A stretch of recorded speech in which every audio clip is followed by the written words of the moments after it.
This together. We're going to have such an amazing time here today. I would like to welcome everyone to the WIMBIZ February Roundtable meeting event. Please, a round of applause to you and to everyone online. Please give yourselves a round of applause. It's going to be such an impactful meeting, I can assure you. I'd like to, first of all, introduce myself. I am Chidi Machibo. People call me Chidi. So please, when you want to post me, you could just say Chidi or Senator, whichever works for you, right? But trust me, we will have such an amazing time. I'd like to take this time to recognize the presence of everyone here. Thank you so much for coming. And I also like to recognize our online attendees. Please give yourselves a round of applause. I hope your clap emojis should be going up right now. All right. We are starting right about now. All right. Today's event, today's topic, it's like none other. It's one that is needed for this time. It's one that is often overlooked, not talked about. I mean, everybody just goes around their day, you know. This topic, so critical, but overlooked. And I am so grateful to the team at WIMBIZ who thought that this was necessary and for bringing it to the fore. I'm very, very certain that everyone who's attending this event, both on-site and online, will leave here gleaning such insights that will be useful in their everyday life, like every day. All right, because we talk about emotional stress. We talk about stress. I mean, everybody is stressed in Nigeria already. So, when is the best time to talk about emotional and reproductive health than this time? It has become so important. And this topic, we are going to be exploring it. I mean, you don't want to know the speakers in the house today. You will be screaming already because these are legends. We literally brought legends to come and do a deep dive, do justice to this very important topic. All right, so we have a curated lineup of speakers, the best in the field. I'm talking about experts. I'm talking about legends. When they come up, you understand why I'm talking this way. You would be excited. You'll be happy you are here today. You are partaking and participating in this event today. It is one that, this is one for the records. It's one that you will look back in time and you said, oh, they talked about this somewhere. I learned this. I'm implementing this. So you're living here with strategies that you will start implementing from today. You live here with insights, that you're going to start sharing with others from this moment. All right, so we'll be going right into it, right? Are you with me? Great, thank you. All right, those online, we would like to know where you're joining us from. We would like to know your location. Please do drop those locations right now. We are seeing them. We are seeing them. And if you can, drop your LinkedIn handles as well. Let's start the networking immediately as well. All right. Please give it up for our online attendees. Thank you. Before I even go on, I would like to ask maybe one or two people, what they are looking forward to in this, in this event. What they want to pick up, what they want to learn, I will just take two. And that will spoil others. It will spoil your expectation. So that if you haven't come here, all right, expecting anything, you will get ready. All right, you will prepare your mind, on what you want to take out from the insights that will be thrown out here today. So, two people, any volunteers? Great. Thank you so much. Please pass the mic to her.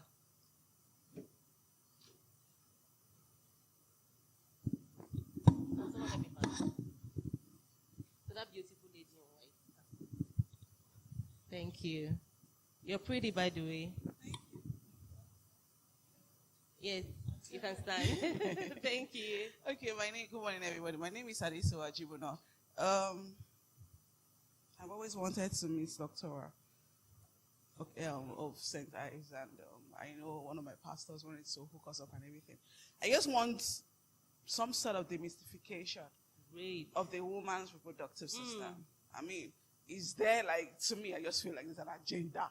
Because there's so many people waiting, through this process, and the human system is just, the woman's system is just kind of complicated. So many things, yeah? So many things. This one, that one, the fibroid, it's a lot, so I'm happy to be here. I couldn't have missed it for anything. Wow. A round of applause for her. Is somebody being spoiled right now? So who else wants to share? Who else wants to share? Oh, beautiful. Please pass the mic to that beautiful sister. Thank you so much. I love what you said. Also, on the area of emotional wellness, I would like to know, how do we build resilience with all the buzz going on? How do you keep it going? How do you push and still be sane amidst everything? I'm excited about that. I would like to know more on building emotional wellness. Thank you. Wow, a round of applause for her. So who is excited to be here today? I am. If you're excited, please just raise the roof.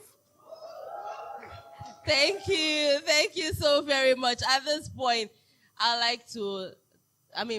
this event is being brought to us by WIMBIZ. A round of applause for the amazing stuff WIMBIZ is doing in our nation. For those of you who do not know who WIMBIZ is, you might think it's a new brand of shoe or bag. Okay, so WIMBIZ is short for Women in Management, Business and Public Service. It's a non-profit organization with over 24 years of uninterrupted impact. Please, their advocacy for, women rights, inclusion, has over the years seen women being showcased. Women are coming out. We are being emboldened, even in the political sphere, in the business sphere. We are taking the lead everywhere. And all thanks to WIMBIZ and the vision from the founders. And, taking this over the years, they have been on it. It's a great job WIMBIZ is doing. So thank you for bringing this event to us. And, because it's an NGO, a non-profit, somebody has to sponsor. Somebody has to sponsor. And today's sponsor is none other than the foremost, St. Ives. When you talk about women's health, who else are you going to be talking about? This event is being sponsored by St. Ives Hospital, Specialist Hospital. They've been in existence for close to 3 decades with over 4,000 successful IVFs. I'm not talking about normal birth. So please, you can feel free to call them the baby machines. They are popping babies. It's raining babies in St. Ives. I want to say a big thank you to the St. Ives team for, sponsoring today's very important event. It is one that would impact women, like Dr. Osazuwa told me backstage. Ministry of Women. That's it. It would impact every one of us, and leave us better, better people, and we will better manage our reproductive health and our emotional health as well. All right, I'm sure we have set the tone for today. So who is ready? All right. Before we go on, I would like to make welcome for the opening remarks the Chairman, Board of Trustees, WIMBIZ, is no other person than BC Adeyemi. Please make it louder.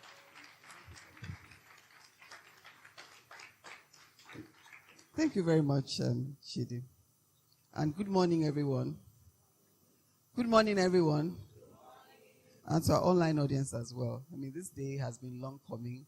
We wanted to do this last year, I think, but somehow we just couldn't get to do it. So I'm happy that we're doing it today. And the two people that spoke, I'm also excited. I would like to hear from the guru himself, as I call him, St. Ives Baby Factory, has been said.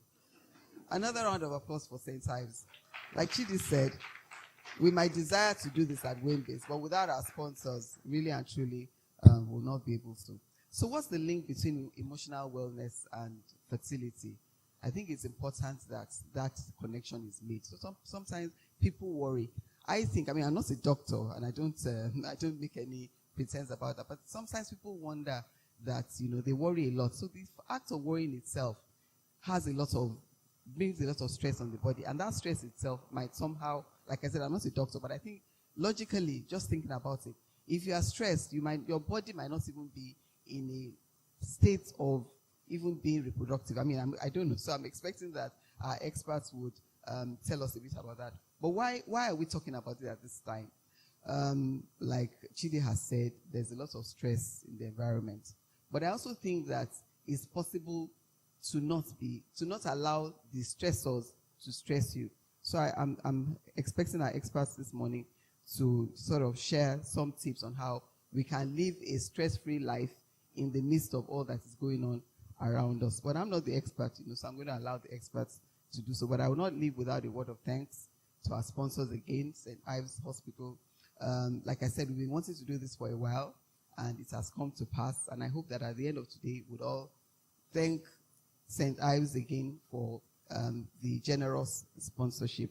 The ED will say a few things about WIMBIZ later, but I would just like to emphasize one or two things. We inspire, we empower, and we ensure that women reach the very heights, whatever profession you're in, whatever sphere of life you're in. You definitely are in the right place with WIMBIZ. So without much ado, I would like to thank, in particular, Dr. Babatunde Okewale, the GMD of St. Ives, Dr. Osazuwa Ede-Edokpolor, Medical Director, St. Ives, Olayinka Opaleye, Chief Wellness Officer. Is she here? All right. Thank you very much. Thank you very much. We look forward to listening to you and ensuring that we get the connection between emotional wellness and fertility. Thank you very much, everyone, and enjoy the morning and afternoon. Thank you.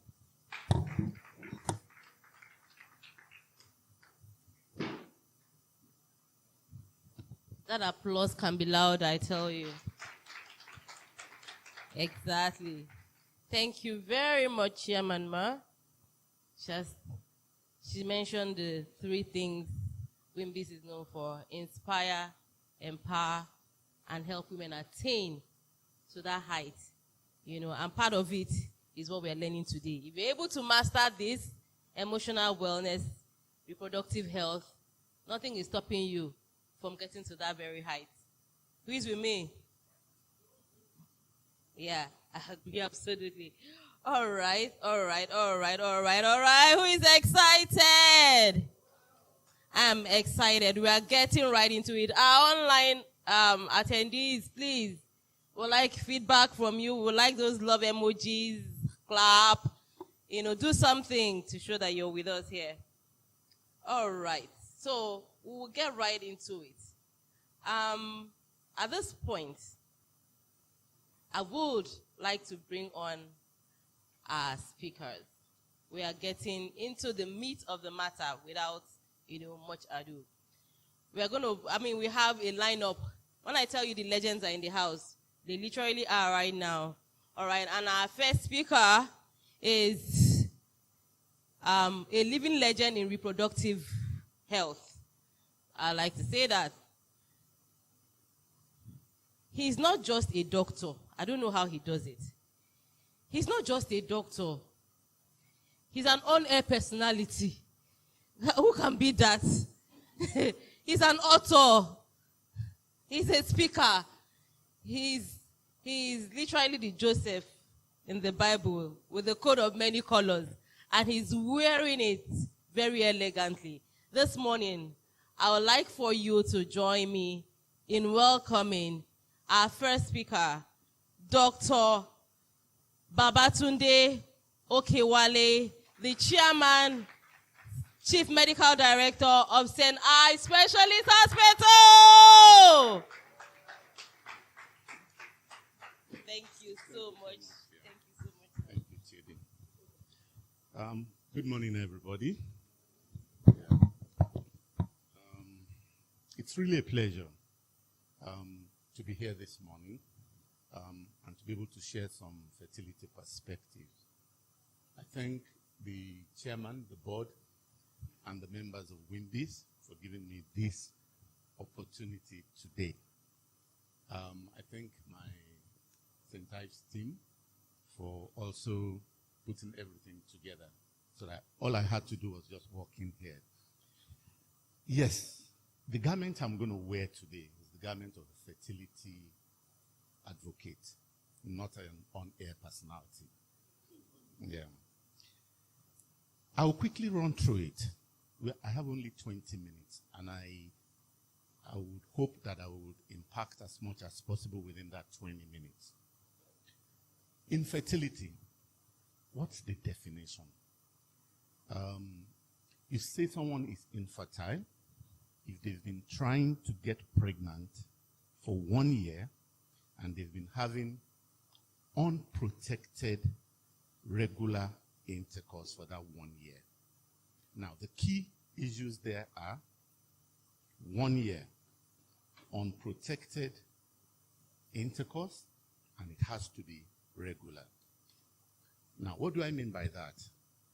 I've seen couples who live, the husband is in Nigeria and the wife is in the UK, and they are complaining of infertility, and they see maybe once a year. So you will see that they would have not fulfilled that definition of regular unprotected intercourse. Now, if you see 4 couples, 1 in every 4 are suffering from infertility. And that's quite disturbing because it never used to be like that in the past. And the question is, why the sudden increase in infertility generally worldwide, and especially in Nigeria at this present time? I remember at the times of our parents and grandparents, the incidence of infertility is far and in between, But these days, see 4 couples, 1 will be complaining of infertility. So why this sudden increase? I'll quickly run through some of the causes so that we can learn from that. The number 1 reason is urbanization. It's been found that those of us that live in the cities are suffering more from infertility than those living in the villages. So why urbanization? There are certain things that happens in the urban centers. We have things like pollution, especially industrial pollution, from smoke, either from the industries, from the multiple generating sets we all have in our houses, to cigarette smoking. And it's been found that this pollution affects sperm counts. In fact, the male sperm count has been increasingly decreasing over the years among couples. So that's number 1, pollution. The number 2 thing that happens in urbanization is chemical exposure. Now, there are certain chemicals that are not good for the reproductive health. Things like pesticides. And there's an indiscriminate use of pesticides in our society as well. And there are also some solvents that are used in specific industries, like the plastic industry and also the printing industries, that are harmful to the reproductive organ. They reduce the sperm count, they reduce ovulation in women. And the unfortunate thing is our town planners mix everybody up in the urban center. You can have a printing press or a printing industry next to a residential estate. And what more, some of the waste products from these companies are disposed of indiscriminately in such a way that they contaminate the public water system, even our boreholes, because they go into the ground. And so those are another thing that increases infertility. Now, the stress of living in an urban center. Imagine a couple that they have to leave the house maybe 4 or 5 in the morning, go to work on the island, and they are not returning back till 11, 12 at night. Obviously, sex will be the last thing at the back of their mind because they are already thinking of the next day. So the stress of living in the urban center decreases libido. Not only that, it also decreases intra-marriage harmony. I mean, you are always stressed out, arguing and whatnot. The other thing, again, still talking about this urbanization, is career orientation. There's never been a time in the history of the world where women are working the way they are working in the present day and age. And they are increasingly becoming the breadwinners in the family as well. Now, which brings me to the next thing, late settlement in life and marriage. So because of this, a lot of women are getting married at a later age in life. Now, in the days of our parents and grandparents, in your 20s, 24, you're already married. You know. But these days, you find people getting married at the age of 35, 40, and it's not that they don't want to get married. It's because they need the economic empowerment. You know, so late marriage and late settlement in life. And I'm going to talk a little bit about that. Age. Age is a critical factor in getting pregnant for women. As a woman grows older, the quality and the quantity of her eggs starts to drop. The best time for a woman to get pregnant is between age 20 to 30. From age 30, the egg starts dropping at a fast rate, such that by 35, for most women, it becomes increasingly difficult to achieve pregnancy. So the younger you are, the better. So, and that's a critical thing if somebody is now getting married late in life, you know. So infertility rears its head. I'll quickly run through the other one so that I can go to the next topic. I have only 20 minutes. Infection. Infection is very common in our environment these days. The kind of infection we have in the past, gonorrheas and the rest, everybody knows about them. It's easily treatable. But the present type of bacteria that affects couples is called chlamydia. It's a dangerous sexually transmitted disease. And the reason is it doesn't give any sign. If you have it, you might not even know. By the time you are aware, it's destroyed the tubes and it's destroyed the female genital organs. So that's another thing. One of the last things I'll quickly talk in this aspect of why the sudden increase in infertility is lifestyle. Our lifestyle. I watched some videos that was shot in America in the 70s. And what struck me was how fit everybody looked in that video. They were wearing their bell bottom, dancing, the discos. Everybody seemed slim. But something happened in the world between the 70s and now. The explosion of fast food industry.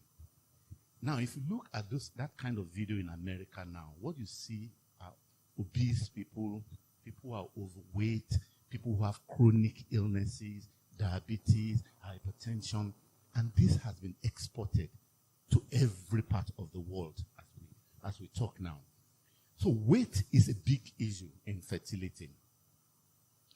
Anyone that's their body mass index is above 30 risk having polycystic ovarian syndrome. And what polycystic ovarian syndrome does is it reduces ovulation. So it's a vicious cycle. So part of what anyone who is trying to get pregnant should do is to try and lose weight and live healthily.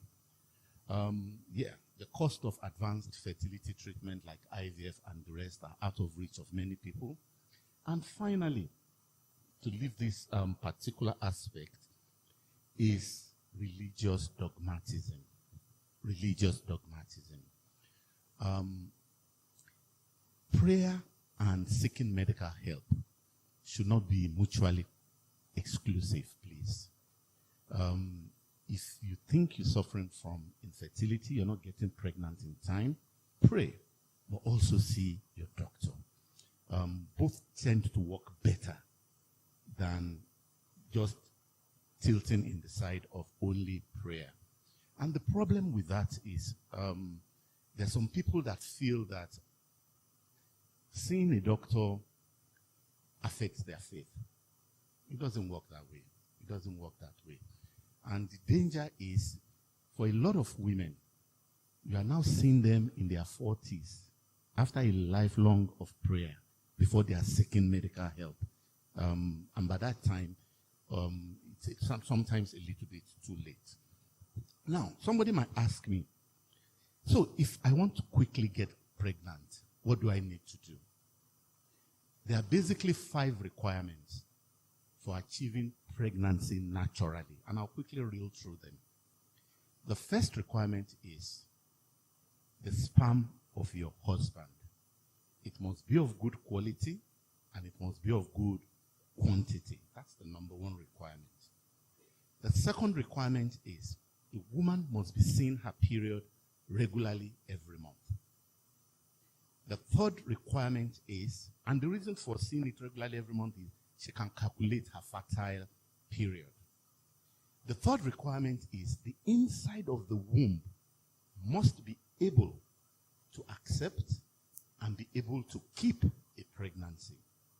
There shouldn't be any fibroids in there, any polyp, any adhesions, any scar tissues, any infection, or anything that might disrupt pregnancy inside the womb. The fourth requirement is the fallopian tubes must be open so that the eggs that are formed on the ovary can enter the tube and meet with the sperm. And then finally, the woman must be producing quality eggs every month.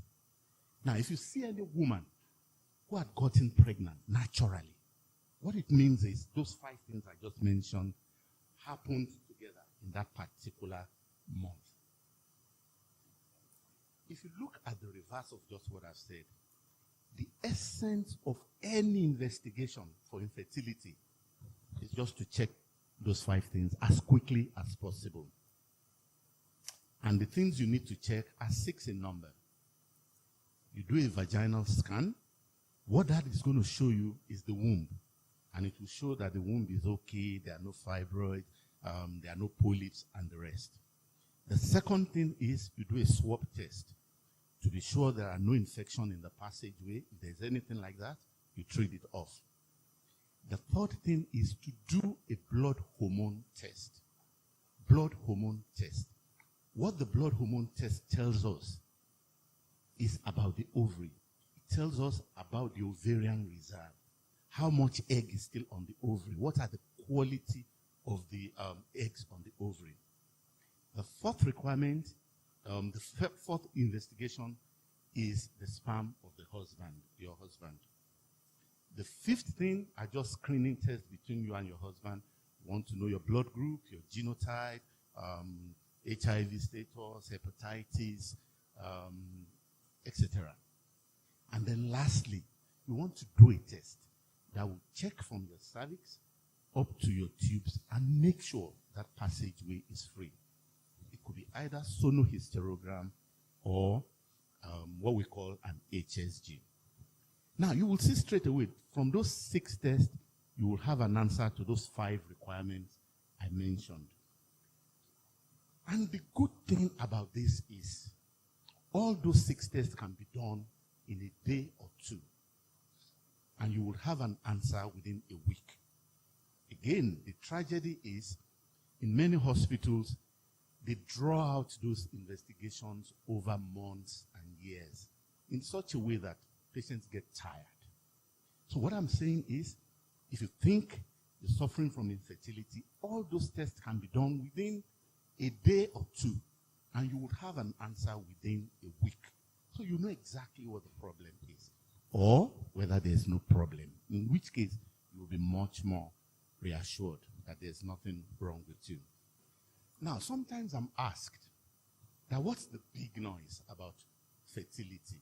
After all, fertility is just a problem between a husband and a wife. You know, it's not as if it's going to kill them. Why should government even be interested in fertility? Yeah, I do hear that a lot. And the truth of the matter is, yes, infertility might not cause physical illness.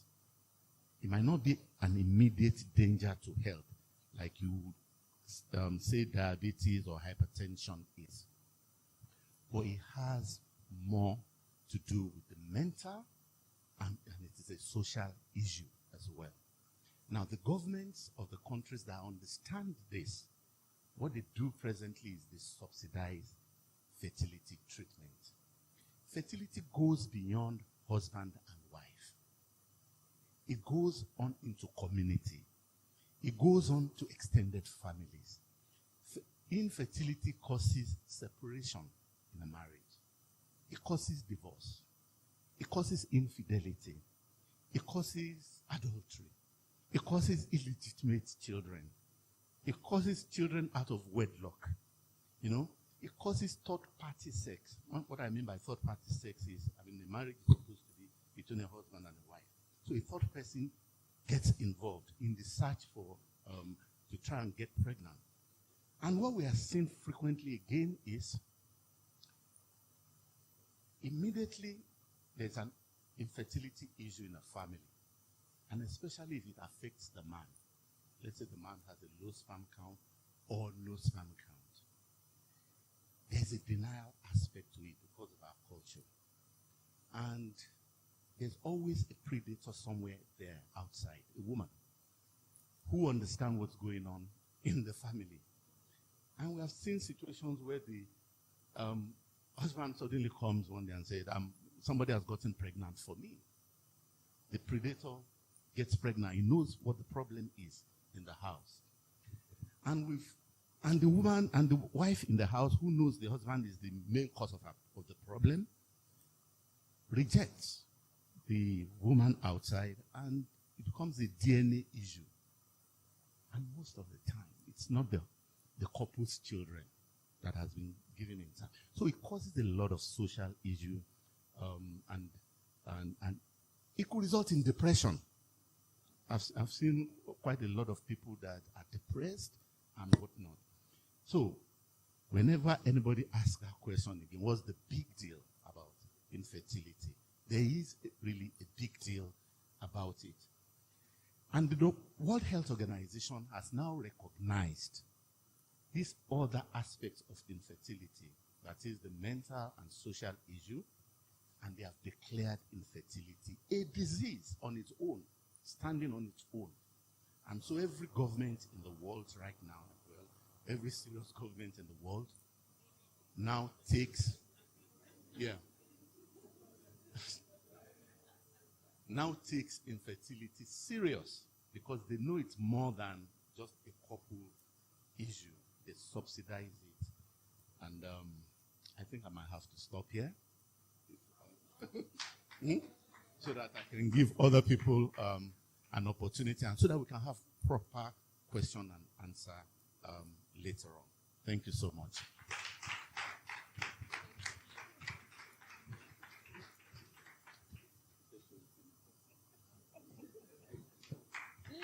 A round of applause for Dr. Okewale. How many of us do not want him to stop? How many want him to continue? I don't think I've learned enough. That was such an eye-opening. It was both eye-opening, it was both insightful, it It was both educative. Who agrees with me? Wow. So who thinks there's a big deal with infertility? For it to be WHO classified as a disease, then it's a big, big deal. I hope you're jotting those questions down.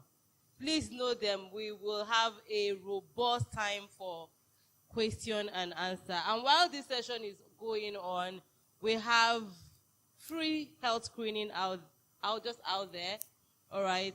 The St. Ives team have graciously, please a round of applause for them once again, decided to offer free screening with a doctor on duty. With drugs to go with it. Can it get any better? Thank you so much, Dr. Okewale and team. Thank you so very much. Wow. I mean, the first one was a hit. We are going in. We are digging it deeper. This time I'm bringing the Minister of Women Affairs. From the baby factory. Please join me to welcome our second speaker, Dr. Osazuwa Ede-Edokpolor, the medical director of St. Ives Specialist Hospital, as he takes us to the next level. Thank you. Can we put hands together for the organizer? Put hands together. I want to use the opportunity to appreciate my teacher, my mentor, the one that has trained me to the level which I've gotten to. Put your hands together for my teacher, Dr. Okewale. Thank you very much. He has done so much for women, and by the special grace of God, we have like 3,000 deliveries, live births. Can we appreciate him for that? These are people that were rejected. These are people that would think everything has ended, but they suddenly come across us, and their life changed forever. I'm just pray that God, in His infinite mercy, should keep you for us, and you'll become a blessing to many people as time goes on. So that makes my life a bit easier. So don't forget that in the midst of discussing conception and discussing fertility and trying to get pregnant, these women that will take care of undergoes a lot of stress. Is it not true? Yes. And these are what we call emotional stress. So when you are exposed to some stress, the thing directly affects your social life. Now, things that you are exposed to are called what? Stressors. These are called stressors.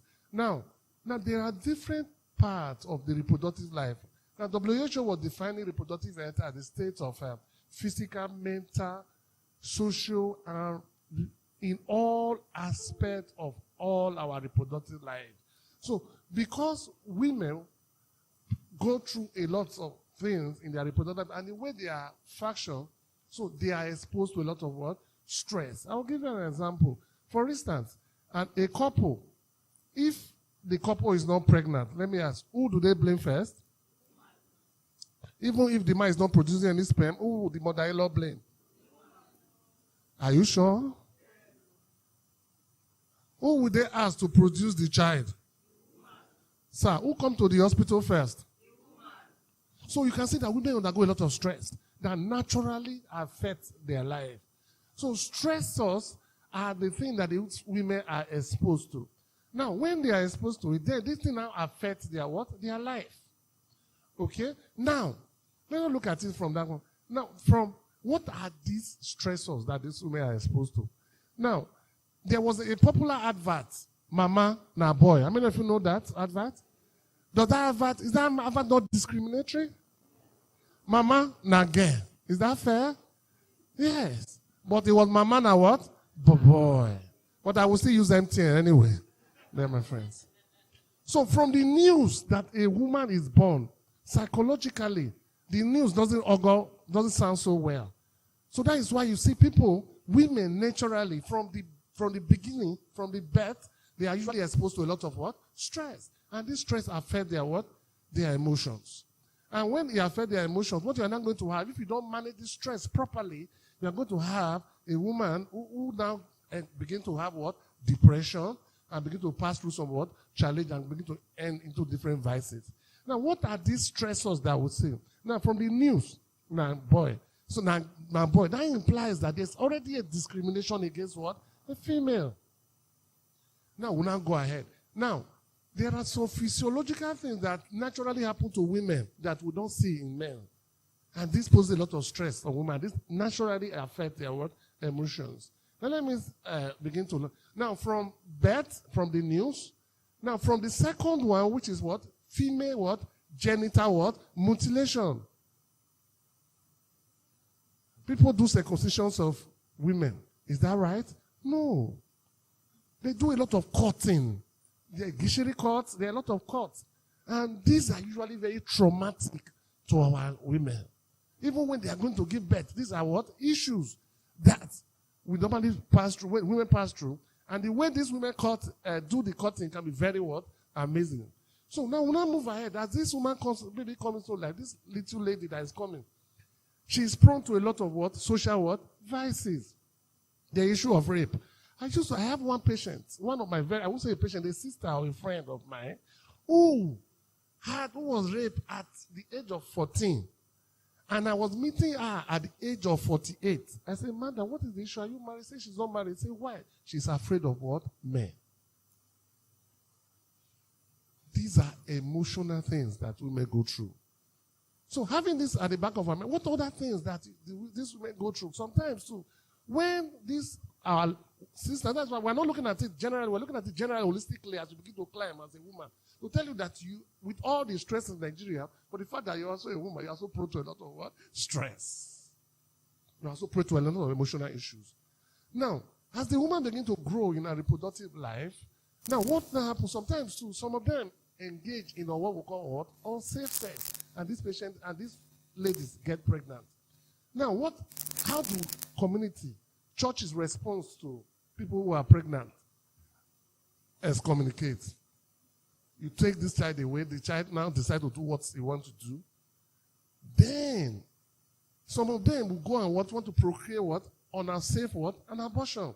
And when they go for these unsafe abortions, and they are not going to present to us, because some of us are also very, very, very what? We castigate these little girls. And it's unfair. Because any of us can be what? In that shoe. Now they now meet somebody who doesn't know how to carry out the procedure. What is going to happen? It's going to damage our womb. It's going to damage our endometrium. At the end of the day, if not properly managed, this patient is still going to come back with secondary what? Infertility. Never, I tell people, never victimize the what? The victim. Never. Never. Irrespective of your religious background. We know it's unsafe to carry out abortion. But there's what we call post-abortal what? Care. So let me move very fast. I know time is going. So as this child also grow on. Now, as you get to your reproductive, you are not married. Stress. Is it not true? Yes. Then that is the time you now begin to think of things that, oh, you are not married. Oh, fantastic, good. The issue of fibroid will now what? Come. And the problem I have is that some people have fibroids. Some doctors who are not very experienced go ahead and operate this patient, even when it's not necessary. What do? They operate this patient, and sometimes they complicate their life. That's why you see some women say, I had fibroid when I was 26. Now she cannot conceive again. Even when the fibroid, I have had so many patients, even when the fibroid is not symptomatic. Leave this little woman alone. They will know, no, man, you benefit from mammectomy. The next thing you're going to do, bam, either they bleed the patient to death on the table, or they end up with a long-time what? Complication. And when you are not getting pregnant, you are looking for marriage. When you get married in 2, 3 years or 5 years, there's an issue. So when I tell people is that, oh, there is fibroid, fantastic. Is this symptomatic? Yes. No. Please leave your fibroid alone. Go and get married. When you are married, come back. I don't normally advise. They called me in one church and they said, oh, they are doing one outreach. They want to remove fibroid for people. I said, Madam, I said, God of Nazareth, a church. A church. And I asked the owner of the church, why can't you go and bring your own sister or your brother? Let them go and operate them as an outreach. Then at the end of the day, you now get people who are not professional enough to operate on this patient. And when they do, they complicate. And when they complicate, this one now impact on this woman's life. And at the end of the day, they will come back, they are not going to conceive, and there are issues. So as we begin to go on in life, issue of fibroids, sexually transmitted diseases are also there. STIs that also affect infertility. This poses a lot of emotional stress on our women. Then, as you also get a bit older, whether you like it or not, you are a woman. If you're a woman, you have reproductive tract, you have your womb, you have your uterus, your hormones will begin to what? Calm down. And if your hormones do calm down, what's going to happen? You begin to have something that looks like what? All flushes. Whether you like it or not, or get old. Or get old. You know, somebody already know the answer. Menopause. Okay, so good. You're not going to have what we call menopause. That means there's menstruation as what? Pause. Okay? So, these are things that poses so much stress on women. So, when you look at them, you now begin to see, oh, your husband who lost you before, there's no vaginal dryness. The man now begin to look other direction. Is that fair? No. Is it because can we say, is God fair to the women? Yes. Because he's a complete God. Okay? So, these are challenges that women go through that poses them that affect their emotional life. And if not well managed, these women can have what we call what? Depression. Now, so when these women are exposed to this kind of stress, if not managed properly, what we're not going to be seeing that, you now begin to see, sometimes my MD are talking about divorce, some people are talking about some men looking out to other direction for comfort, some children, the most important is the children, the adolescents, who by virtue, that's why you must protect your adolescent child. Don't ever say that, it doesn't happen. This kind of thing has never happened in my family. It's an abomination. No. You have not finished this world.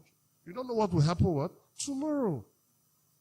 Nobody ever I have told my people in my life, I don't compete.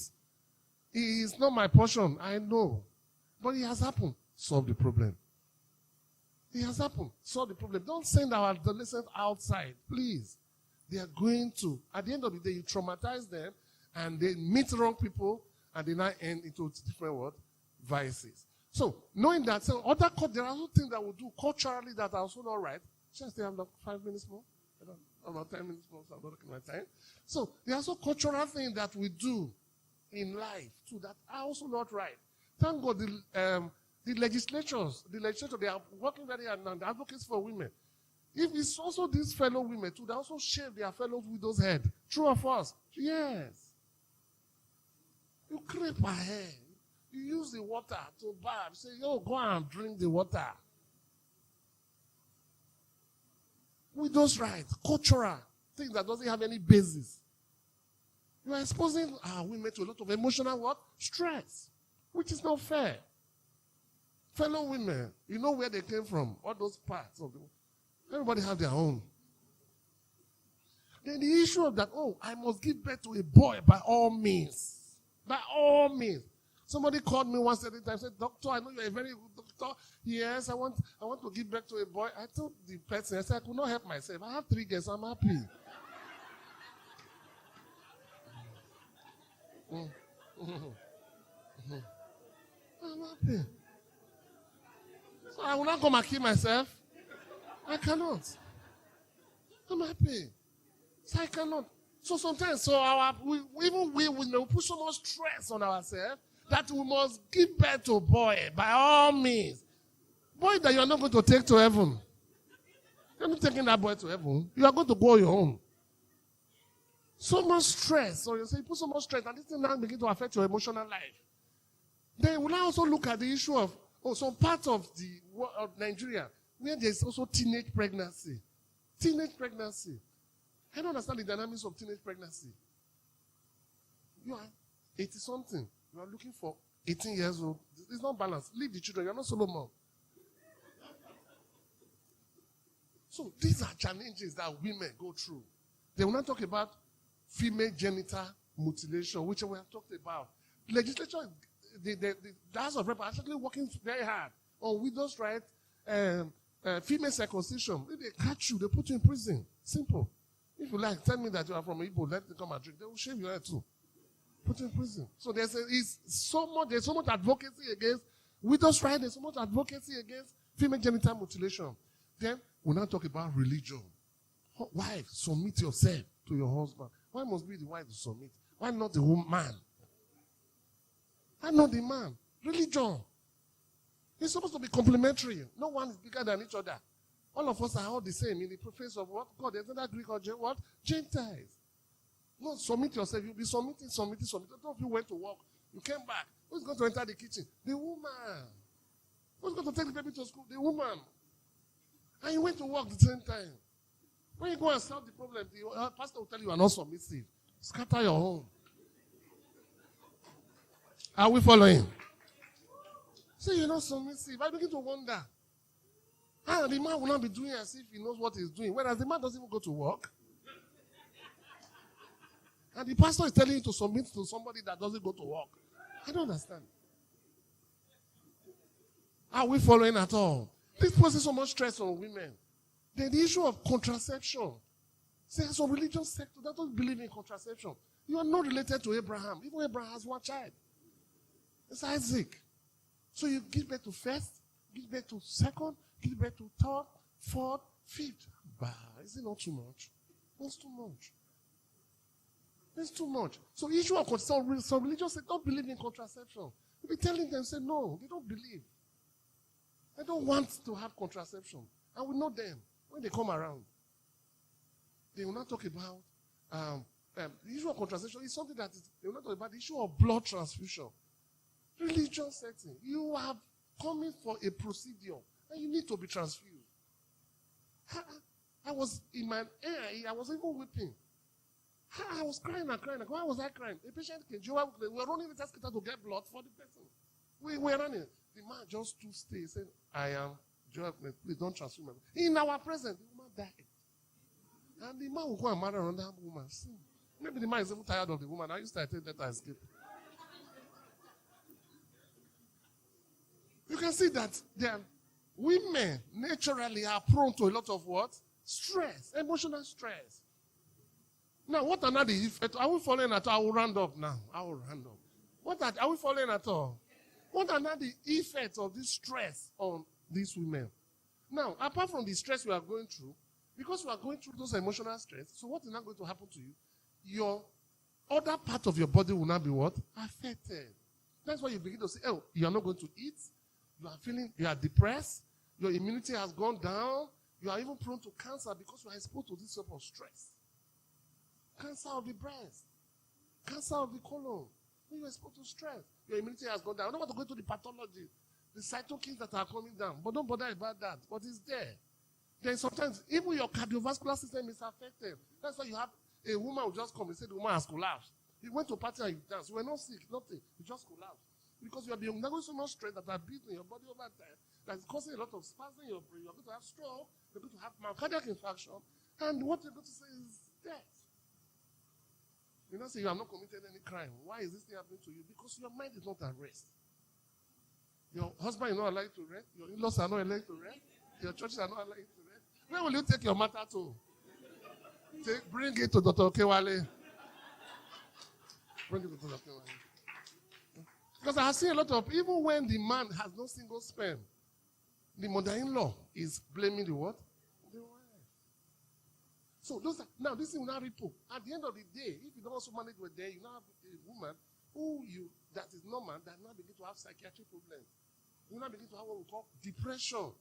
You are giving the person assignment, you cannot concentrate, you cannot do anything. Now that this thing exists, what will you now do? How can we take care of people emotional illness? One of the things you must do is that you must know that tomorrow is always better than what? Today. Be hopeful. Be positive. And don't forget your brothers, your sisters. Sometimes you poke so much into yourself. You have your brother, you have your sister, you have Dr. Okewale. If you cannot see him, you can come through Teledoc. If you are living far Abuja or anywhere they are living, just go on Teledoc. Dr. Okewale will appear 5 times. If you go, you want to appear 5 times. Teledoc, I'll be where? Teledoc, yes. If you don't see, you will see my face too, and I will solve your problem. You don't even need to look for him. You can't go look for him. You will not even see him because he will be somewhere inside the theater. But you can see him on Teledoc 24 hours. And you can see him 24 hours, but me, I can see him 12 hours. Because I don't want to take my responsibility. So, seek professional. There are professionals that knows what to do. That sometimes most of you take your problem to your pastor. The pastor cannot solve your problem. I'm telling you, clinical problem. You can always pray. God can answer you. And God will answer your pastor. God can also what? Answer you. So seek professionals. If you have emotional issues, seek professionals. If you have fertility issues, seek professionals. Don't go to quack. That's the problem I do have. My MD, I'm talking about fertility and co. But at the same time, most of us present in a quack fest. Then at the end of the day, we'll not get to like 40. They will not come in. Then it becomes too stressful for us. We're not going to cancel you. Some men know that they don't have space. Instead of them to seek professionals, they will go and be taking everything. They finish all their goals in Nigeria. Before then, some come with liver disease. So seek professionals. And your family support is very important. Let's show that your families are. They don't let them go otherwise. When they are, you look for the good ones. There are some terrible family members who push those ones away. Look for the God will show you the good ones. So, not the one that will cancel and put in trouble. I'm rounding up now. Look for the good ones. So you need a lot of support. And you have to be positive. Sometimes you smile. I tell people smile. Sometimes I know that sometimes when I get angry, I can say anything. Most of the time, I'm always laughing. So that I will not go and enter trouble. I'm always laughing, I'm always smiling. So you smile and make sure that everything is fine. Then the other thing you have to do is that if you know how to meditate, meditation and yoga, there's a professional that came to in that other program. They will tell you what to do. I can say it properly. Then you must also learn to eat well. When you are not happy, you don't want to eat. Everything is against you. The world is turning upside down. Emotional stress. Eat well. Eat a lot of fruits, vegetables, nuts. Don't go and eat pizza or burger. Those ones are calories. That's why we increase your weight. Okay, I told us that your weight will increase. And when your weight will increase, the problem will not increase. Okay, so eat a lot of nuts. Then, lastly, try to exercise. Try and exercise. When you exercise, you are with your friends, you are jogging. All your heart muscles are all expanding. All the nerves, everything are moving. Then when you now go and sleep after exercise, you know that sleep will be a beautiful one. Is it not true? Yes. The sleep will be sweet. When you wake up from that sleep, all the imagination of evil will depart from your brain. Will depart from your brain. Will depart from your brain. Will depart. So you now do. So in summary, there is nobody, anybody on the surface of the earth that is born of a woman has one or two issues. But women are more prone. I've analyzed everything. So you must be very mindful of what you are going through. You must learn how to seek professional. You must be close to your family. Don't break up. Don't let somebody else come, third party come. Don't break up. Close to your family. Do exercise and eat well. Thank you very much.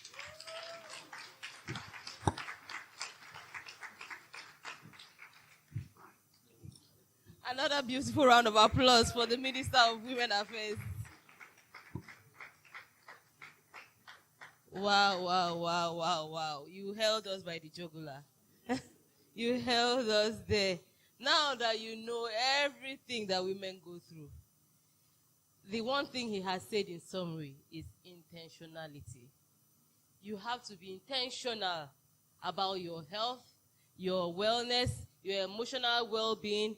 You have to manage everything together, knowing all the forces that are up against you. And my sister eats well. And exercise. All right. Thank you so much, Dr.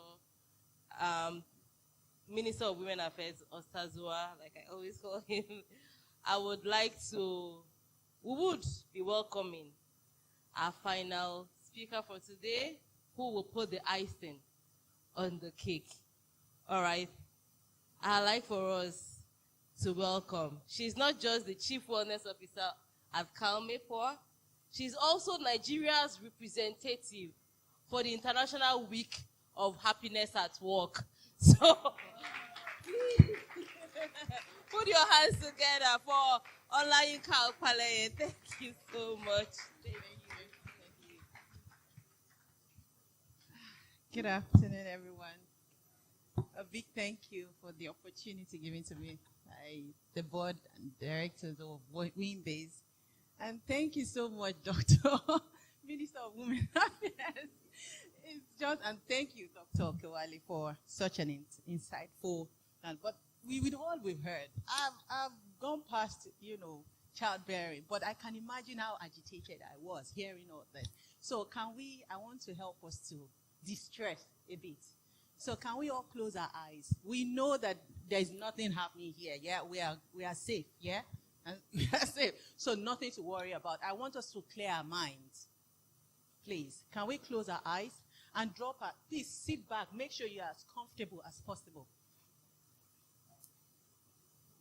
And drop our hands by our sides just to relax. I just want us to be comfortable.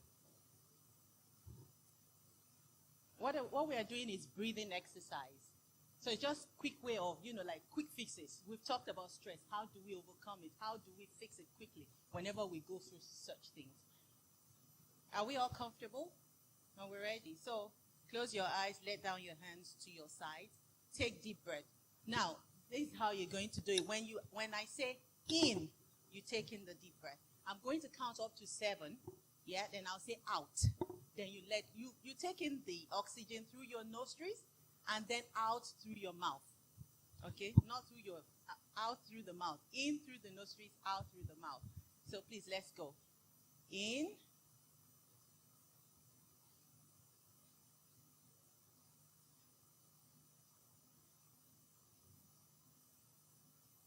Out.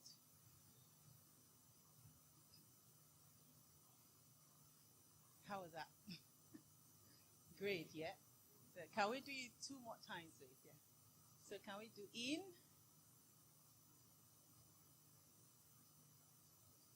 Fill your lungs with so much oxygen as you can. Out.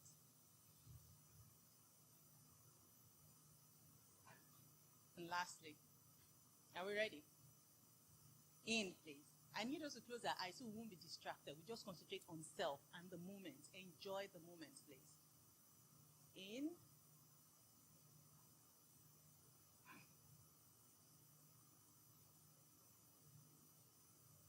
Out. Please, can somebody tell me how it felt? He or she felt, please.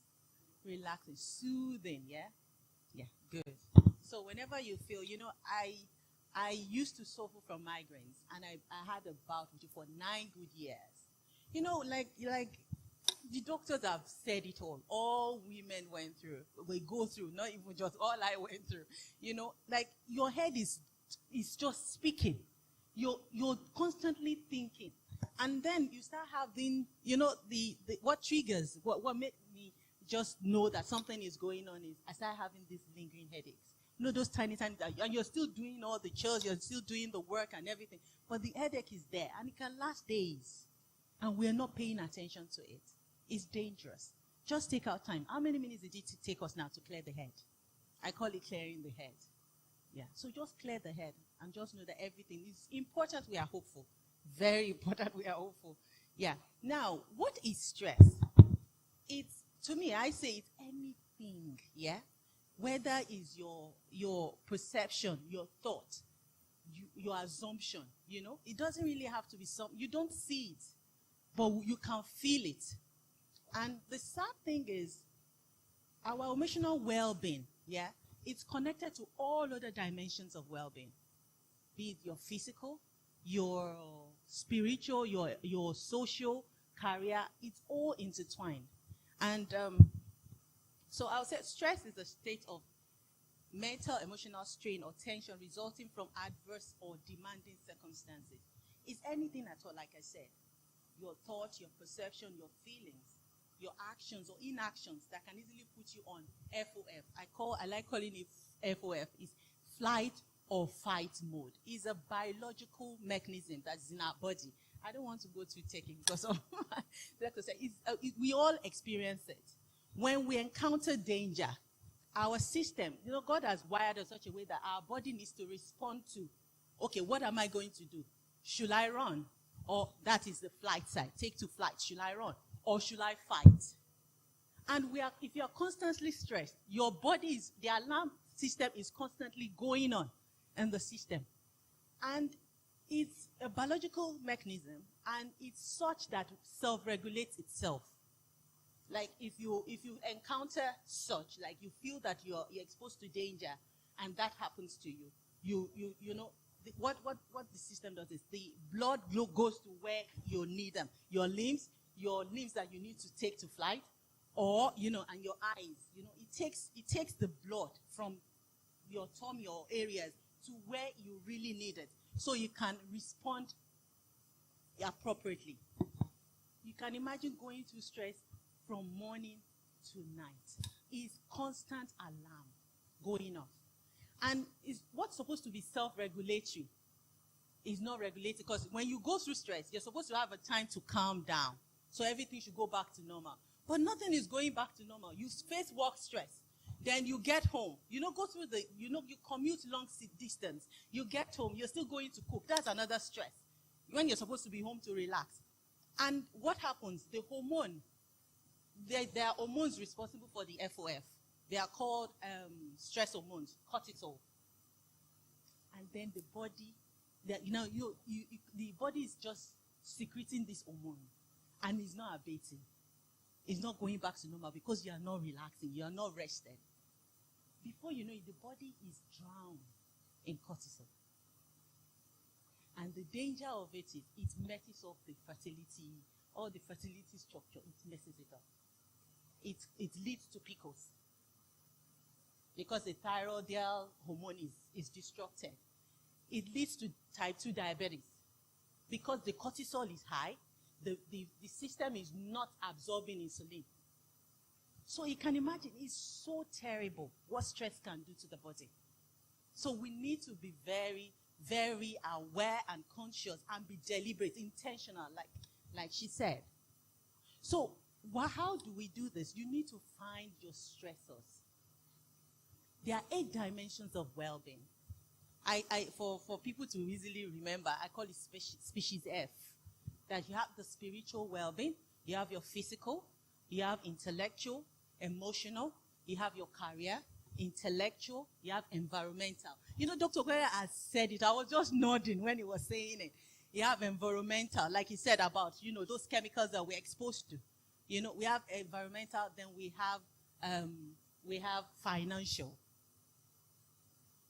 Because, I need to pay school fees. That stress alone. Do you understand? So all this, if we are not balanced, something will suffer. Something will suffer. Now, I'm going to tell you a story just to corroborate all that has been said. I'm going to tell you a story of Ololade, a true story. And Ololade, funny enough, met with Dr. Okewale when she was suffering secondary infertility. So she had the first child. There was no problem. In fact, she wasn't ready when she got pregnant. But she wasn't living in the country. So you can imagine the atmosphere, the environment, no pollution, everything was clear. Systems and structures are the things that are working. So she could conceive, even when she was not prepared to conceive. And then she had this child. She relocated back to Nigeria, started working. So the work pressure, even WHO they've identified that, diseases are not only caused by biomedical conditions. We have socio-economic conditions that they call them socio-economic determinants of health. So your health outcomes is not about your genetics. Oh, it's in my blood, it's concerning. No, sometimes it's your socio-economic conditions, which are like living conditions, work conditions, environment you live in, things that you go through, your level of education. And I'm not talking about, getting to high institution, but your level of health education. How aware are you regarding your health? How observant are you? Sometimes we just let things, like I talked about the lingering headaches. We just let things slide. We just, it's fine. I think at least I can still move. Before the person collapses and you'll be wondering why. There are always telltale signs. There are always warning signs. So Ololade got into the country. She wasn't even prepared to have a second child. But our culture, the pressure. They'll say, when she congratulates her mother-in-law because the sister-in-law just gave birth. She also had 2 children between her first and second. So you can imagine. You congratulate, say, my dear. That they've sowed that thing in your mind already. Do you get what you weren't thinking of? They've put it there, which will stress you. I'm sure they meant well. But do you understand? It puts pressure because our women values are tied to ability to bear children in our culture. And it's so unfair. But that's the culture. But what do you do? That is it. How do you manage when you encounter this? And that is what your emotional well-being is all about. How do you react? So Olalade has been going, it's okay, she, like Dr. Ola said, I kept saying that because you actually nailed the whole thing. Because she was living on the mainland, working on the island. So she commutes, long distance. She will come home late, she'll still have to cook. Do you understand? The stress was just too much. And that was what was causing the secondary infertility. Unknowingly, but thank God she went to St. Ives. And she got diagnosed for anovulation, irregular ovulation. Now, she would medicine, you'll be placed on medication to regulate it. But the issue is, if you don't address the root cause, you will just be loading the medication. Because like you're loading, you want it regular, but what is making it irregular is you're still battling with it. You know, luckily for her, she changed location. She moved closer to work. Yeah, she changed job to a less stressful one. And within 2 years, she had 2 children. So you can say it's not about, there are certain things that you can't pinpoint. I call them hidden diagnoses. You can't pinpoint them, but they are there. And it's tests with medicine that you'll be able to identify and see what is going on. She got 2 children. I even felt for the employer. Because within 2, just you change the job and just like that place was El Dorado. You're just having children going on maternity leave. And that is, I just want to plead with our women. Please don't let us take chances with our health. It's so important. And like I said, don't say, oh, I have faith, I don't want to see doctor. But medicine would show you where the problem is. Now it's for you to do critical thinking and deep dive and see what is actually what is responsible for this. Root causes are so key. There's something called upstream approach to healthcare, which is it's good to attack to attack symptoms, but it's important for you to get to the root cause. And nobody can analyze your root cause for you other than yourself, because you know. Even doctors can. That's why they ask you questions, because they need to understand. There's some people that will have skin rashes. And if you're living in an environment that is moldy, and they're having issues to breathe, then you go to the hospital. They give you antibiotics, right? Right? You get antibiotics, but you're still going back into that house. And that's it, living condition. Now, like socioeconomic, and finance, like I said, financial stress. If Olalade could not move closer to work, she couldn't afford it, the infertility will still persist. So is it medical condition that is causing the infertility? No. It's the inability to be able to afford that. So today, I want us to do a small exercise to evaluate our well-being, just to identify, to know how well you are. You are going to assess yourself. You'll be given small pieces of paper, right? So I'm just going to ask you a few questions. Rate yourself on the scale of 1 to 5. And then we add it up, you will do this, because you will know where you are lagging. It's okay. It's nothing to be scared of. It's just like you're assessing yourself. Yeah, because what are the stressors? I've mentioned the stressors, so we're just going to identify. I'm going to give you questions. I'm going to ask questions based on each one. On the career and finance, your career well-being. How are you doing? Are you doing what you love? Some people, for me, if I'm not feeling fine, they wake me up, there's a client. My husband says, once you hear clients and everything, you will go. It's not because about them, but because I enjoy it. Do you understand? But when you dread going to work, it's enough to stress you up. and it's enough to cause the imbalance. So how are you doing with your work? Do you love what you're doing currently? I'm not asking you to resign and change jobs. We are just assessing here, please. On a scale of 1 to 5, rank it. Yeah. 5 being the highest, I enjoy it completely. And then 1 being the least. I hope nobody will have 0. So, how many questions? Don't worry. It's just, okay. The paper is small. Yeah. I'm sorry. The question is,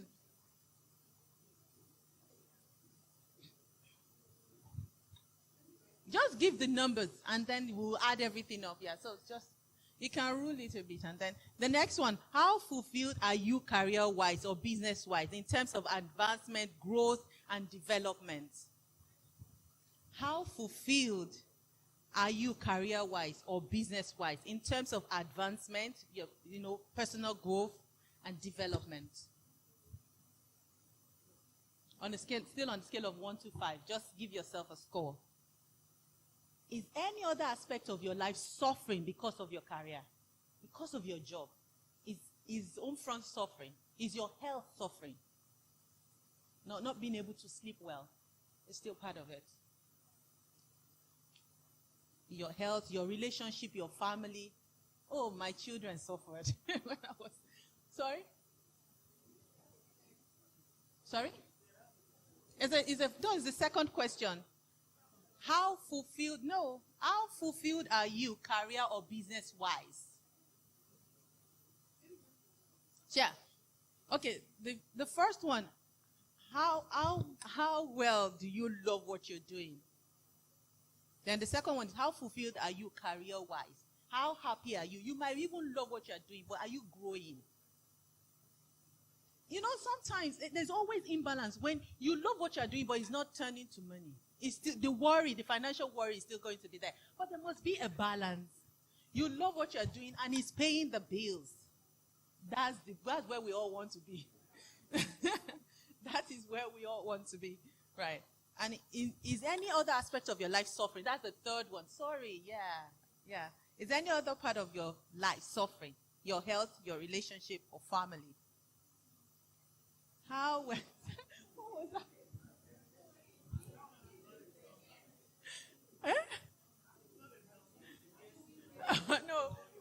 No. Once there's a number, it's a yes, yeah? But even the degree, the number will tell us the degree.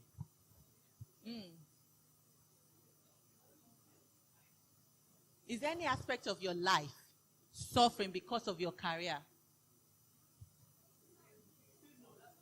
That's 0. Yeah.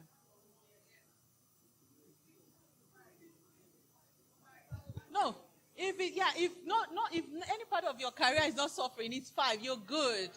Yeah. If any part of career is not suffering, it's good. It's 5. Sorry. But if it's suffering, yeah. Once you have a number to it, yes. Yeah. So on the scale of 1 to 5, 1 being the least, 5 being, the highest, yes. How well have you been able to establish good life and work balance? Now, I'm an advocate for this work-life balance. We need to be able to to relate with it in the sense that sometimes I might give 13 hours of my work, but home front is not suffering. I might be able to bring work home, and I'm still doing the work, right? But no aspect, that is where the balance is. No aspect is suffering. It's not until I do 24 hours at work. That is when I know that I'm working. So balance is not a number of hours. It's how you're able to juggle things to ensure that nothing is suffering. If I need to go to a hospital, I take time off work and go to the hospital. I say, because of work, I can't go to office. Then something is suffering. Then financial well-being. How fulfilled are you financially? Can you afford all your needs? I didn't say wants. I did not say wants. I said needs. So we can want all sorts of things. But how are you able to afford your needs? Now, like I said about Olalade, if she couldn't afford to move closer to work, then financial well-being is not so good. Do you have enough to save for rainy days?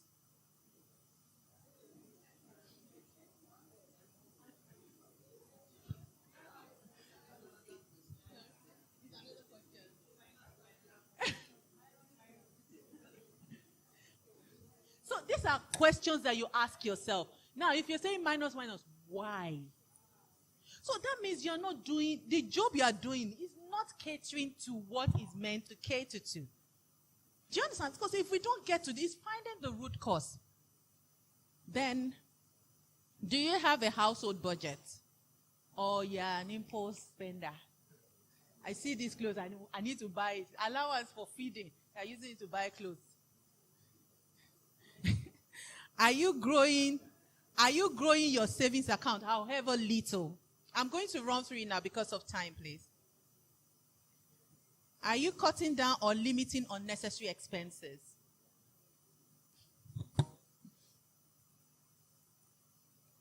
Now, for emotional, how resilient are you? Like I said, how do you react?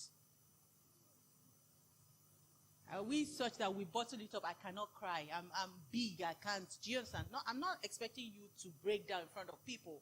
Do you understand? But we should be able to. There are ways that we can react, and it's therapeutic for us. Then how well can you cope with challenges, recover from setbacks, and still be optimistic? We need to be hopeful. How have you been able to understand yourself and manage your emotions in trying times? How well have you been able to acknowledge and share feelings of anger, sadness, happiness, stress, hope, love, and joy?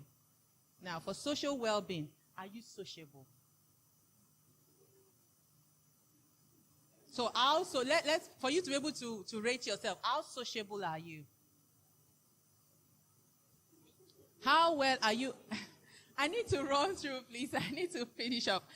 How well are you able to connect with others in your world, even in your area, what your industry, the industry that you're working at? How easy is it for you to connect with other people in your industry? Do you have up to 3 to 4 very close friends that you can call on, that they can actually be there to support immediately? 3 to 4. How strong is your sense of belonging, connection, and support system? Some of us find that in religious gatherings, yeah? Physical well-being. How have you been able to maintain a healthy lifestyle? We need to eat well. We need to exercise. We need to practice good sleep hygiene. 7 to 8 hours. I know it's Lagos, but 7 to 8 hours. How are you be able to, is there a way you've been catching up on the sleep that you lose during the week? How have you been able to use daily physical activities like exercise, diet, sleep, nutrition to keep fit? Do you practice good sleep hygiene? I've said that. Also, how well do you manage your health conditions? Take care of yourself when sick or keep doctor's appointments.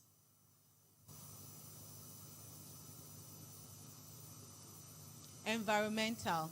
How often do you deliberately stay outdoors to enjoy fresh air or green space? Oh, no, I disagree. I disagree. Do you have plants around you? I disagree. We create it. If you can't find it, you create it. Green plants. During COVID, I had to fill the house with green plants because you need the oxygen. They give off oxygen. They're taking carbon dioxide. So we are exchanging. What I need, they have, and they're giving it off. So how are you able to do that? All this, when you have oxygen in your system, your head is clear. You sleep well. You're energetic. Do you take advantage of good weather to play with kids, spouse, friend, outside, plant something like herbs and shrubs? Like, there are some seasonal fruits. They are seasonal for a reason.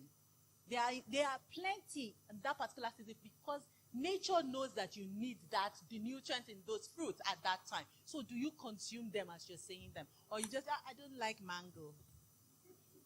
I don't like oranges. Nature is telling you, I'm providing it because you need it. But we say we don't like it. We'll buy packed juice instead. I'm not saying, I'm not against packed juice, but I'm just saying that, these are signals. These are environmental well-being things that we need to be aware of. And do you care for the environment yourself? How clean is your area? Sometimes when you get into an environment, into a room, you can feel that the air there is not clear. You can feel it. It's not clear. It's not clean. So are you always well prepared for seasonal change? So I guess my work is done. So you can see me. If you rate yourself, you can see me and we discuss. Okay, right. So you want... All right. So it's a cell quadrant that I came up with. The score will tell you if you are sailing strong or you are sinking. Okay. So strong will give you strong is between 118 to 155. If your total score after rating yourself between 118 and 155, that means you're sailing strong. Average is 79, between 79 and 117.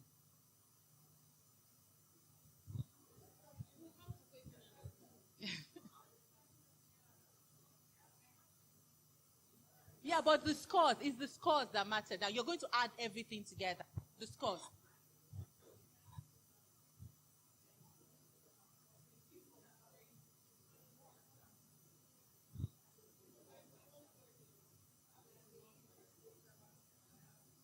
So 21 times. It's not. Yeah. Please see me. During question and answer, I need to go now. Thank you so much. Thank you. A round of applause for her, please. I know. You want to know if you're sailing strong, Abi? Our Minister of Women Affairs said I should bring hope to you. You are sailing strong. All right, thank you. It's been such a beautiful session, right? Very eye-opening, very insightful. Now, all the questions about to be answered. You don't have to go to St. Ives or ask Dr. Okewale why you're seeing him here right now.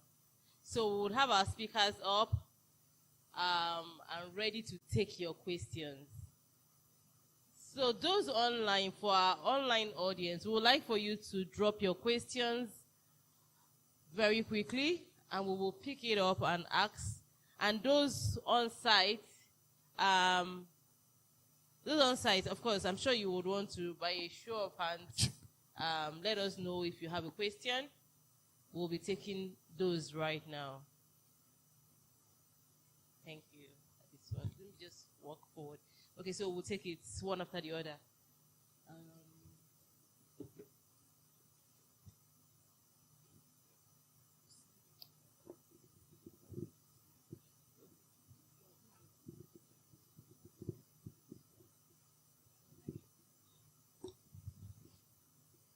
Good afternoon, everyone. Okay, once again, my name is Osazuwa Ede-Edokpolor. I'd like to ask this pertinent question. When all the indices are right, according to what you said, should be in place. Strips are fine, regular menstruation, regular sex, everything is fine, and it's not happening. And then secondly, it's happened, miscarriages. So what factors are we talking about again? Thirdly, apologies, I have 3 questions. Thirdly, is there such thing as improving the eggs of a woman when age is advancing? Those are my questions. Thank you. Thank you very much. Okay, thank you so much for the question. So the first one, I did mention the 5 requirements. The essence of those investigations is to find out whether there's a problem. But in about 10% of women who are trying to get pregnant, everything's fine. And so what do we call that? We call that unexplainable or unexplained infertility. That on its own has a treatment. You know, so after we've done all the investigations, everything came back well. So there's a treatment for that on its own. So, I mean, that answers, I think, that one. Yeah. So it's not as if we are doing the investigation and thinking we must find a problem. That alone can be reassuring to a lot of women that there's nothing wrong with us. In which case, they can try for maybe a few more months. And if nothing still happens, there's a treatment for that on its own. Now, what was the second question again? Miscarriage. Now, most pregnancies, see, pregnancy is divided into 3 parts. You have what we call the first trimester, the first 12 weeks, and then the second 12 weeks, and then the last 12 weeks. The most dangerous time of the pregnancy is usually the first 12 weeks. The second most dangerous time is the last 12 weeks.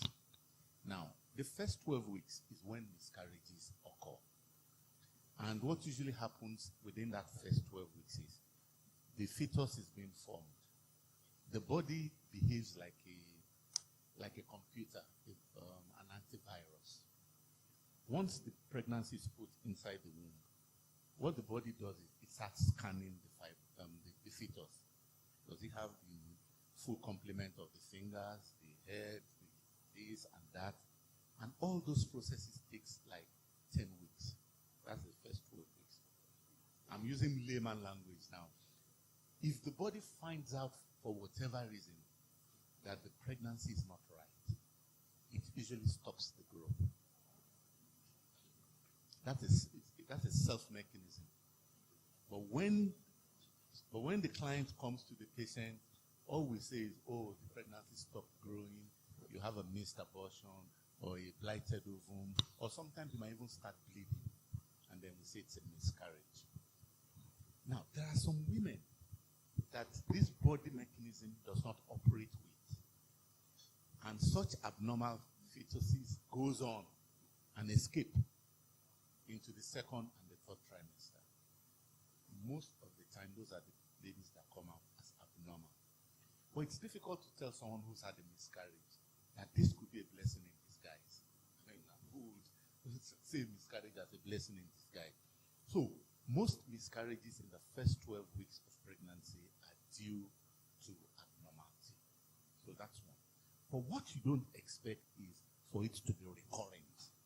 If it happens this first pregnancy, you don't expect the second pregnancy to happen and the third to happen. If it happens like that, then we call it recurrent miscarriage. And there's usually an underlying problem in that case, which requires quite a bit of investigation. But one of the key investigations, one is having a recurrent miscarriage, is something called antiphospholipid antibodies. There are some antibodies some women carry, and they carry it in such a way that anything that goes inside the womb, they attack it. So it's very important for whoever is having a recurrent miscarriage to check out for that antiphospholipid antibody. What was the thought? Okay, so please, sorry, a second there. Okay. Yeah. Have the mic closer. Our online audience are struggling to hear you. Okay, thank you.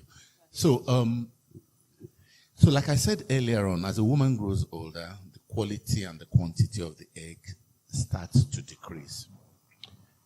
It's not only the egg in the woman body that goes through that same process. It's just because that's what we are talking about now. Every tissue in either a woman or a man goes through the same process, or every organ.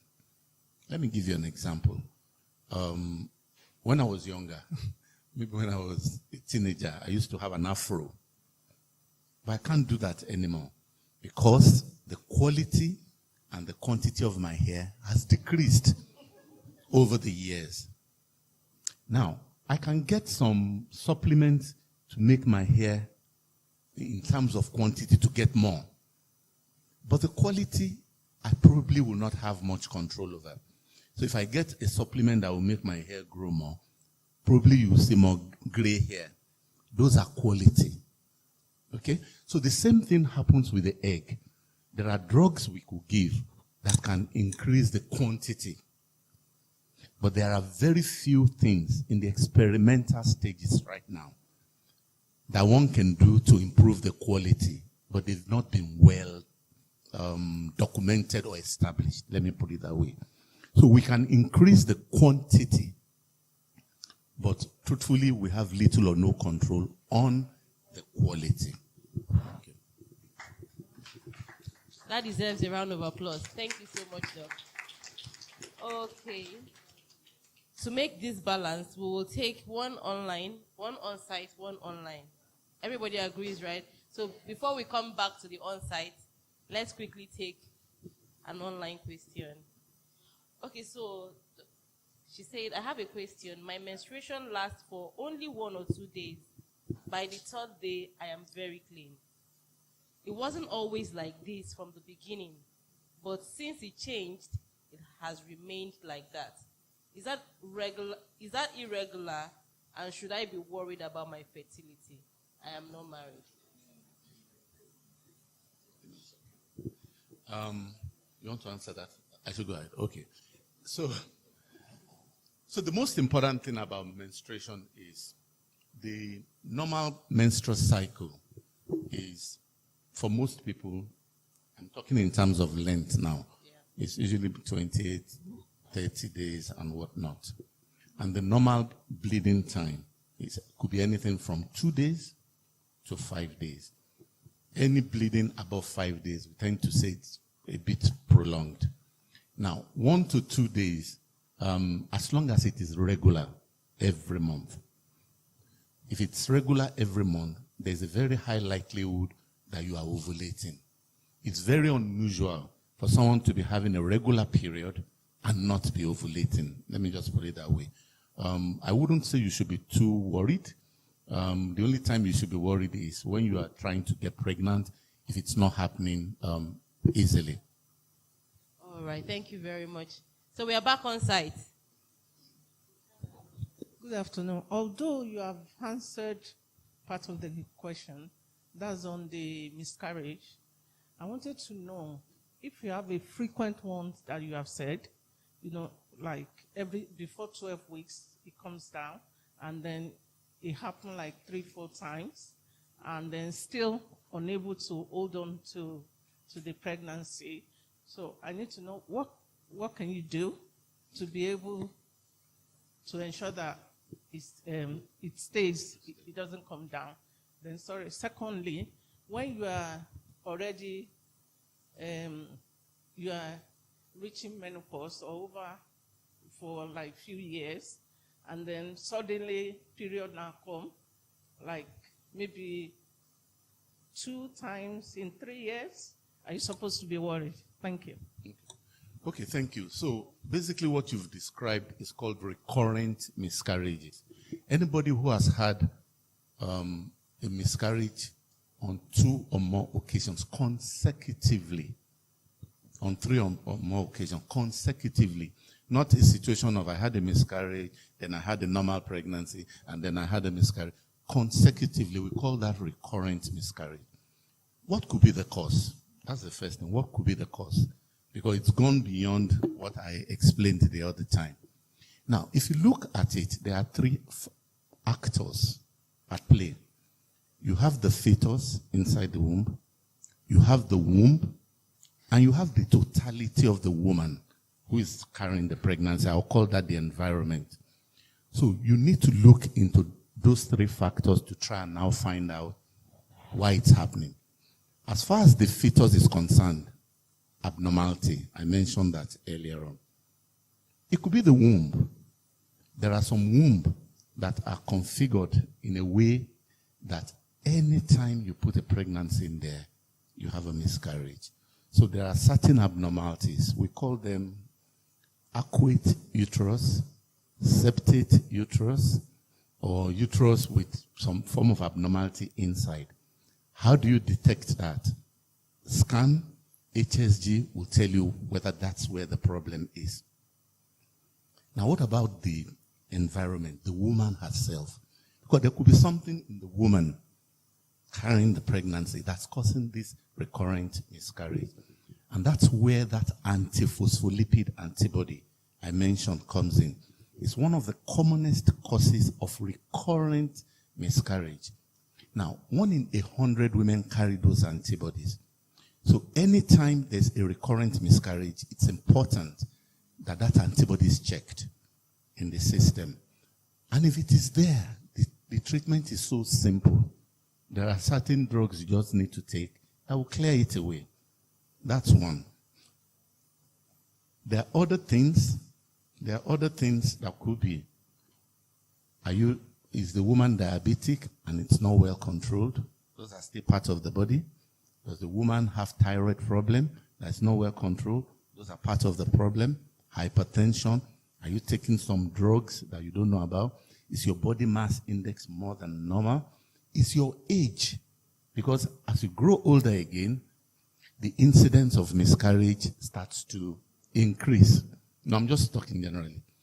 Now, let me quickly give you statistics on age and miscarriage.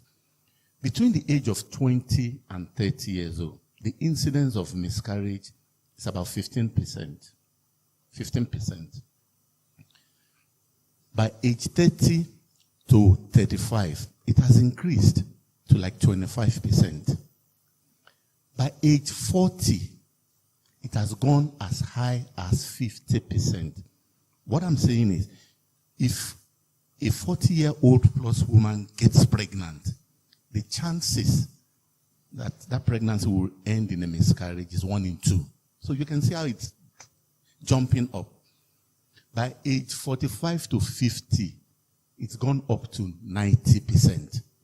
So the issue is not that you can't get pregnant, but the chances of that pregnancy resulting in a miscarriage increases. And what part of the reason why the statistics is like that, again, is because of the abnormality that tends to increase the quality of the egg that is resulting in the pregnancy. I hope you got that.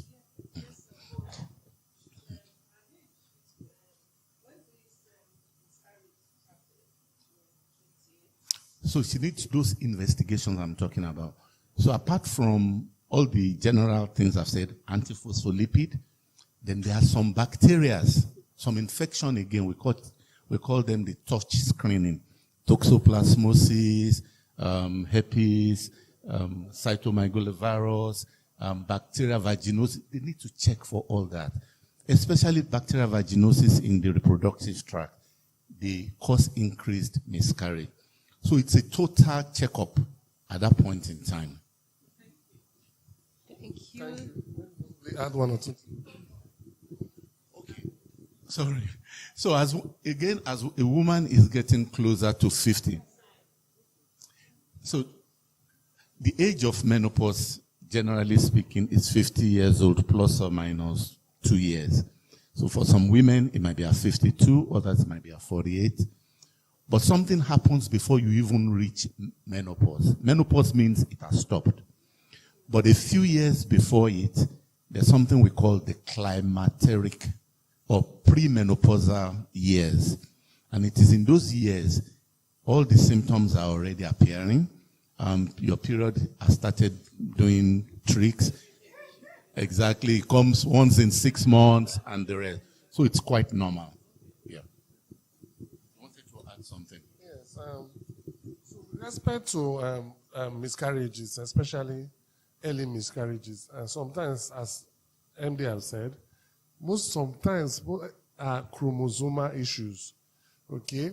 Now, that will also account why miscarriages are higher in elderly people, because the eggs, quality of the eggs had been impaired with. So when you fertilize, when a sperm that is good fertilize an egg that is not too good, so in order to avoid problem, so it's better for the miscarriage to occur, because you end up having baby that has miscarriages. So, but main trimestral loss, and the issue of antiphospholipid, main trimestral loss sometimes too, can just be a weakness in the neck of the womb. That's why the patient comes for evaluation. So straightforward sacrilege solve that problem. Okay, so that is that. Then for bleeding, bleeding before, all those interval bleeding, we are not really worried about them. But when after the period has stopped, then you now start bleeding. So that one will give us a lot of concern, especially when there's a background history of hormonal imbalance. So we are a bit afraid. So those kind of patients, we evaluate them further. Probably we'll do an endometrial biopsy to be sure that there's nothing abnormal with them. Okay. Thank you. All right, so I'll take one more on site before we go online. So I have a lot of. So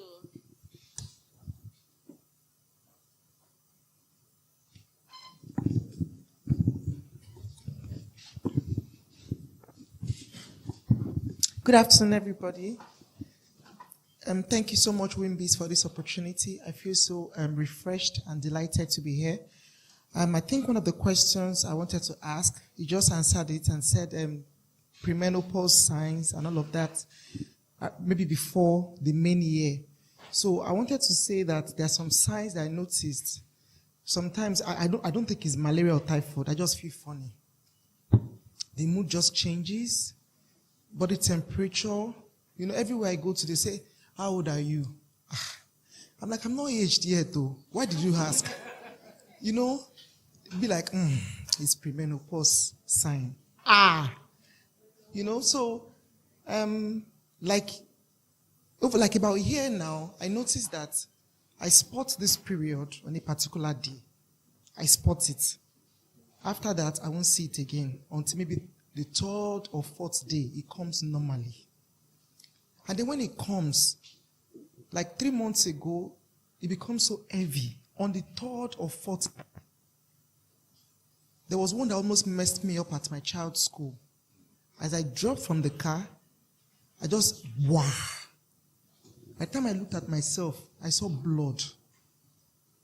I ran into the principal's office, and then she took me to her restroom. What do you call that? How old are you? I'm 40. I just clocked 40. Oh, okay. Basically, sometimes, so there are things that cause increase in menstrual flow. So if you present, if actually you were bleeding before for like 2 days, 3 days, and subsequently say increase, and you are passing clots and the blood becomes thick. Yes. So we try to evaluate what are the likely cause. Okay, still restricted to the womb, and also restricted and part of the body. Now, basically, when we look at the womb first, what we see if there's anything inside the womb, i.e., whether there's fibroids. Sometimes so the fibroid can distend the womb, and the patient may bleed and may bleed heavily. Okay, so also sometimes there can be issues inside the womb, which we call endometrial hyperplasia. So sometimes there can also be polyp. There are some tiny growth that we don't see that are inside them that are called polyp. Those ones increase the surface area of the inside the womb of the endometrium, and the patient tend to bleed heavily. So when we notice that, sometimes there can be hormonal issue too. For people that have polycystic ovary and imbalance and hormone imbalance, they tend to also bleed because their period tend to stop. But suddenly when they bleed heavily. You see some teenage girls, they bleed and bleed and bleed. So those are things that we normally see. So when you have those kind of things, what we normally do is to try and evaluate and find out if there is anything there. So if there's anything there, we'll address it accordingly. But if most of the time, we'll try as much as possible to avoid excluding anything that, may later become like, either malignancy or co. Thank you very much. Yeah. So the other addition I just want to add is a woman's reproductive cycle can be funny at the two extremes of life. The first part is from what we call your menarche, when you first saw menstruation, maybe age 13 or so, in the teenage years. That's the first part. It can be problematic. The period is neither here nor there. There's a lot of menstrual pain, all the premenstrual tension, all the symptoms that people in the second half of their menstruation complain of. You can have it at that point in time. So that's one part. That's the first part. Then from 20 to 40, it's smooth sail. Those are the years when you are having the babies, your period has settled down, it's regular and the rest. The last part, from 40 to 50, can be problematic again. all those hormonal imbalances that occur in the early years rear their head again. And we call it sometimes dysfunctional uterine bleeding. You might be having an irregular period. This month it might come heavy. The other month it might be low. The other month it might just be spotting. All sorts of things. So dysfunctional uterine bleeding occurs in the latter part of the menstruation as well. And all those funny symptoms appear again. Tiredness, heavy breast, until your period comes, sometimes even down, depression, sleeplessness, insomnia, headaches that coming from nowhere. And then the period comes and everything is fine.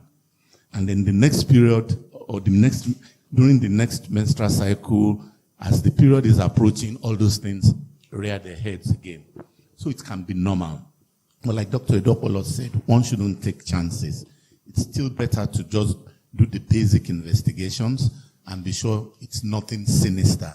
Then you can be reassured. Sometimes just knowing that these are just normal things happening in my body is enough for most women. Thank you, sir. Secondly, I want to ask, for people who don't like all these birth control measures, you know, you've tried maybe the implants, you've tried the coil and all of that, and then they seem not to suit your body, and you want to play safe. What do you do? Because I heard a posting or two or so, if you take it more than once or twice in a month, it scatters your cycle. So what do you advise? Then the third one should be for my sweet mommy here. Managing stress. I can see no one has asked you anything. I have a lot to ask you, but I'll just make it brief. I'm a serial entrepreneur, and I do a whole lot. So recently I'm trying to balance life. And you made mention of work-life balance. And you've said a lot of things that has helped me, which I've already put into practice. But what can I do so that nothing will be affected in terms of my own health? Especially when you have some staff who give you headache. You understand? Pressure here and there. Who cannot do things on their own. Headache every time. You understand? And you don't want to put the pressure in your home. So how do you balance it? How do you make yourself happy? How do you calm down? Though I'm a very good person when it comes to that, though. I'm a very sociable person. So I know how to, very obvious, I'm an events planner. So I know how to catch my phone. But then there are sometimes it gets to me. I really don't want that stress or pressure. So those are my two questions. So the first one, the post-2, what does he, contraceptive, yes, sorry. So what do you do? Then that post-2, is it true that when you use it more than once or so, it disrupts your cycle, your system and all of that, sir? And you know, coil, grammar with infection, implants, additional body weight, you know, so many stories. So thank you so much. All right. Regarding, you know, you said you're a serial entrepreneur. It's important for you to align your goals. You know, you can have different businesses. Hello? Okay. You can have different businesses, but they can be in sync. That is not like far apart. I think this is working. This is better, right? Yeah. So you can have different things you're doing, but are they aligned? Do you understand what I'm saying? It's like a teacher. If you want to have, you can be doing lesson teaching or virtual. You don't even need to go. So it's still in sync with your profession. But as a lesson teacher, selling, you can even sell books. It's still in line. But selling, something, so it's totally not in sync with what you're doing. Sometimes you can't, your mind has to be in a particular line with what you're doing. And then you have to juggle selling rice again. It's just not matching. So you have to find a way of aligning what you're doing. Then secondly, with staffing, do you have job JDs that you or procedure? It might not even be JD, procedure that they all need to read and know that this is how I do things. Have they watched you work? And they know this is how I do things. Sometimes it's even best for you to get people that you train than to get people that are already formed. Their opinions are formed. They are so difficult to work with. I'm telling you from experience. So I had to get interns. Like, okay, this is how I do my things. I don't want somebody that told me, this is what I know. You see how I do my things. Because I have clients working and they'll tell me, I didn't get this. It's my invention. Yeah, but they expect it. But because you get somebody that feels is knowledgeable, you can't train them, it gives you an issue. But if you get interns, you show them this is the procedure. They are new, they are raw, they are teachable. Do you get what I'm saying? And then you give them, let them read your procedure, let them sign. I understand. If you don't understand, talk to me, because it's important in leadership. Clear communication is key. Sometimes we expect them to know. And we are not talking to them. You're an adult now, you should know. That's where we get it wrong. You're assuming that the person knows. Yeah. So that's. I'm an advocate of contraception. No matter how the side effect is, I'm an advocate of contraception. There are different types. And there's no way they will not have one or two side effects. Okay, the implanons, to some extent, irregular bleeding, and people claim weight gain, but you can also work on your diet very well. You may not have much issue with that.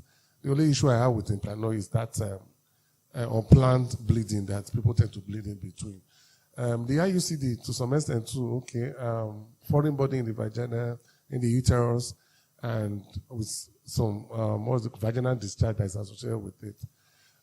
Then the other one, which I also counsel people on, is the bilateral tubal ligation, which people actually, but they do them a lot. Yeah, I see. I have a patient that I'm going to tie her tube on delivery soon.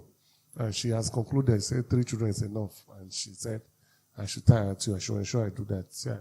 And I was trying to discourage her. She was very sure about what she wants. So most of the time, too. So now that issue of the problem I normally have with all these prostanon, combined oral contraceptives, except for a very short interval, it may not really work for you. Because you can't keep on taking prostanon. Okay, you're exposing yourself to a high level of progesterone, which may not also be too good. I cannot say your husband should be in the sitting room while you are also in the parlor. It cannot work. It can never work. It can never work. So, and time it and because it cannot really do it for life. So, yes, it can work. Barrier method, which is condom, for a married couple, is difficult. It's difficult, whether we like it or not. People will always claim they can do it. Then you are coming, they are begging you to come and help them remove the baby. I've seen them a lot. So I think that, I don't know whether MD has anything to say concerning that. I think that look for the one that's convenient for you. It's better to have a contraception than to go and carry out, procure an unsafe abortion. That's the thing. It's usually better. Just try and live with one. Nothing is perfect on the surface of the earth. Even the earth is still undergoing shaping and we are discovering every day. So just just try and do one. Do one. If it's not one, some people will come, they'll put IUCD this week, they'll come back in 2 months' time. You put in Plano. They'll go back after about 1 month, after about 2-3 months, they'll come back again. Say they want injection. We'll give them depot for 3 months. Okay. Some of them will go and come back. We'll manage them till 45 until they cannot get pregnant again. So it's better because I'm not an advocate of plenty children. I'm not an advocate of plenty children. And it's because the stress that the children put on you, both emotionally and psychologically and spiritually, the prayer point alone is more than enough. More than enough. So I'm not really an advocate of the children. So it's really too much. Prayer point, yes. Prayer point. So try and look for one that is convenient for you. I don't know if MD has another one to say. No, I don't. Thank you very much, Minister. So the issue of the BTL, if you are sure that, let me just throw light on bilateral tubal ligation. If you are sure you completed your family cycle, maybe you are a situation where you have had like 2-3 cesarean section, you're not going to come to me to say, come and operate you on the 4th time. Well, I can't do it, but I won't counsel you. I'll tell you, stop there. That is where culture and taboo comes into place. They say that if you tie your tube now, when you are coming back in the next generation, you will not have your tube on. It's all taboo. So that's what they tell us. So BTF, fine, is better. You can, if you have concluded, maybe you have, actually if you know that your delivery will be traumatic. So people have very traumatic delivery. Placenta are staying, you cannot bring them out. And it's difficult. And this woman really bled. You know, say, madam, please rest. They will not rest, but they will still come, some of them. sickle cell patient too, who can say rest. So now what I now say is that it's not necessarily that you must have surgery to do a tubal ligation. Let me make it clear. But most people don't know. You can still have a spontaneous vaginal delivery and your tubes will be tied if you want it. Now, so that is the thing. Then the other issue we do have is that, whether you can reverse it. Whether you can reverse a BTL. Let me just make this one clear. It's usually difficult to reverse. Okay? Very difficult to reverse. They will not look at men, because men are supposed to also do contraception, but they won't see them. They're supposed to. So, unfortunately, the men will never do vasectomy. Yes, we can if you have the power. Now, you see, when I was discussing, you can see what I go through as a doctor, as a physician. I go through a lot for women. And most of the women, they tend to forget me, but I still continue my work. So vasectomy for men too, for men do that. The skill is a bit limited because most men actually don't come for it. So that's why we don't do vasectomy. Okay. So please, contraception is very important. Please. Very, very. Thank you so much. Thank you so much. Can you give Minister a round of applause, please? Okay, I'll take 2 questions online, 2 on-site, and that will be it, so that we can manage our time properly. So online we have someone asking, can a treated hormonal imbalance reoccur? That is one. Maybe we should just get the answer to that. Yes. If the problem that caused the hormonal imbalance, if the root has not been addressed properly, yeah. For example, let me just quickly give an example. One of the commonest hormonal problems is polycystic ovarian syndrome. Basically what polycystic ovarian syndrome does is it does not let you ovulate. But we also know that one of the treatments for polycystic ovarian syndrome is lifestyle changes. You know, watch your weight, exercise more. Just losing 10% of your weight can reverse the whole process. So if the treatment had been done, you are ovulating, you had a child, and then you will go back to the same problem. Yes, it can reoccur. All right, thank you. And then this person said, if a woman's period just stops in her mid-40s without any signs of menopause and stays like that for 6-7 more years, is that menopause or something else? Does that pose any danger in later years? Now, any menstruation that stops before the age of 40 years is called premature menopause. The other medical term we use for that is primary ovarian failure. Basically what it means is the ovary has failed. In fact, menopause, even at 50, what has happened is the ovary failed. The ovary has finished its work. So if it happens below the age of 40, that's premature menopause. If it happens around the early 40s, we can still term that premature menopause. All right, thank you. So, sorry, before I've had this lady who raised her hands first. Sorry, her hands has been on. After her, we'll take this other lady, please.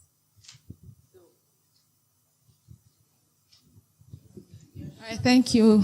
Thank you for this privilege. And my place of work, I'm one of the newlywed at my place of work, Ruby's Code School.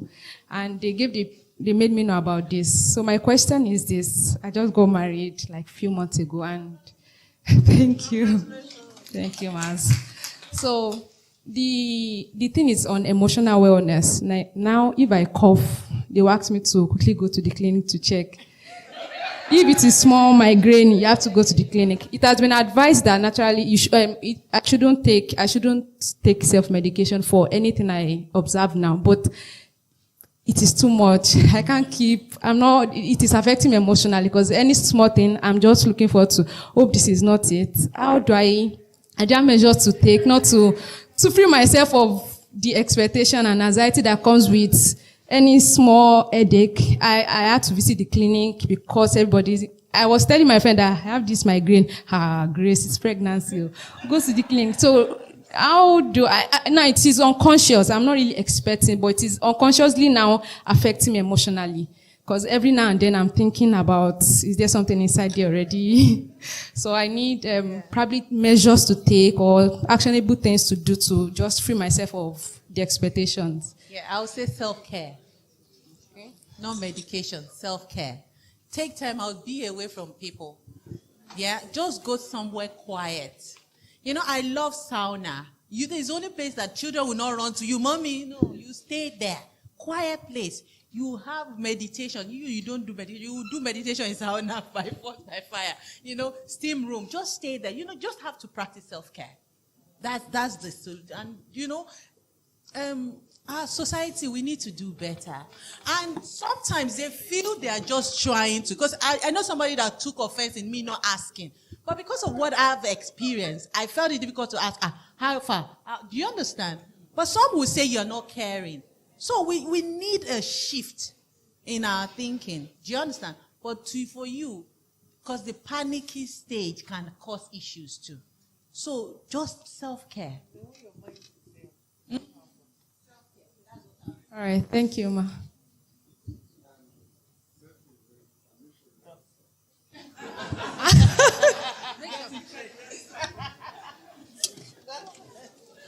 Please, because you have to make sure you register for antenatal, because that is when you have to discuss. You go for antenatal classes. They educate you. If you are not, whether they prenatal, most likely. The way she's describing it. That is my question.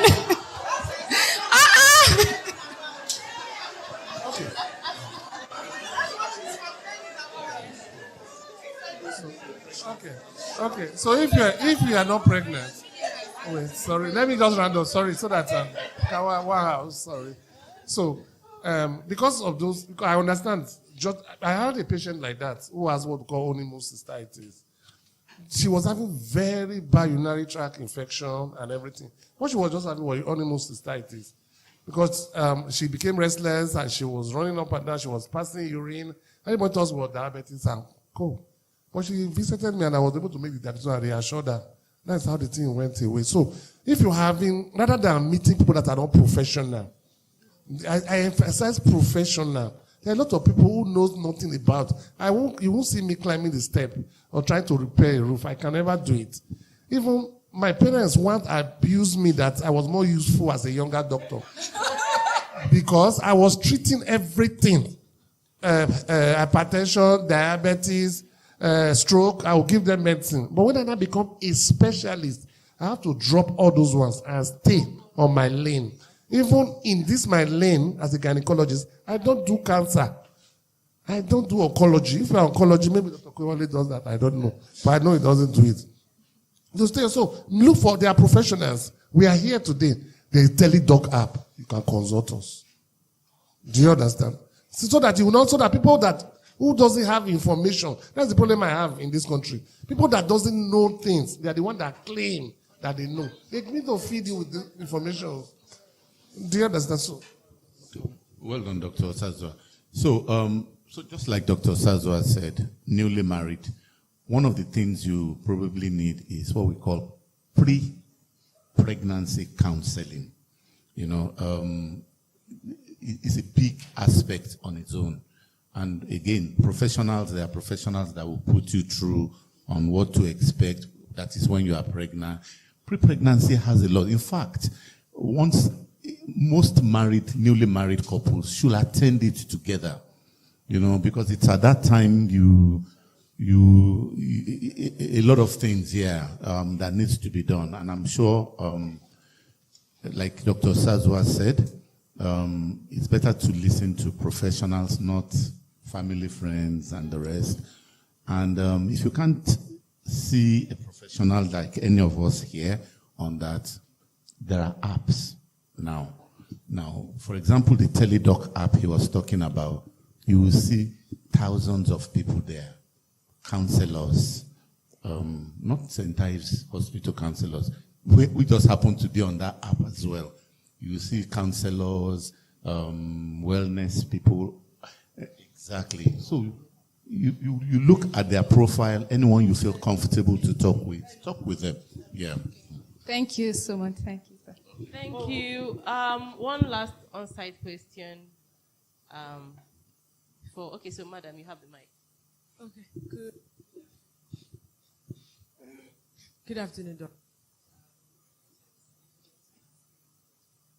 Sorry, I asked that my face not be shown, not because of anything. I've heard everything everybody had to say, and I've actually listened real well to you. I started listening to you from online when I was driving here, and when you started talking, I was like, okay, I needed to speed up to get here. I've been married for a couple of years now, trust me. And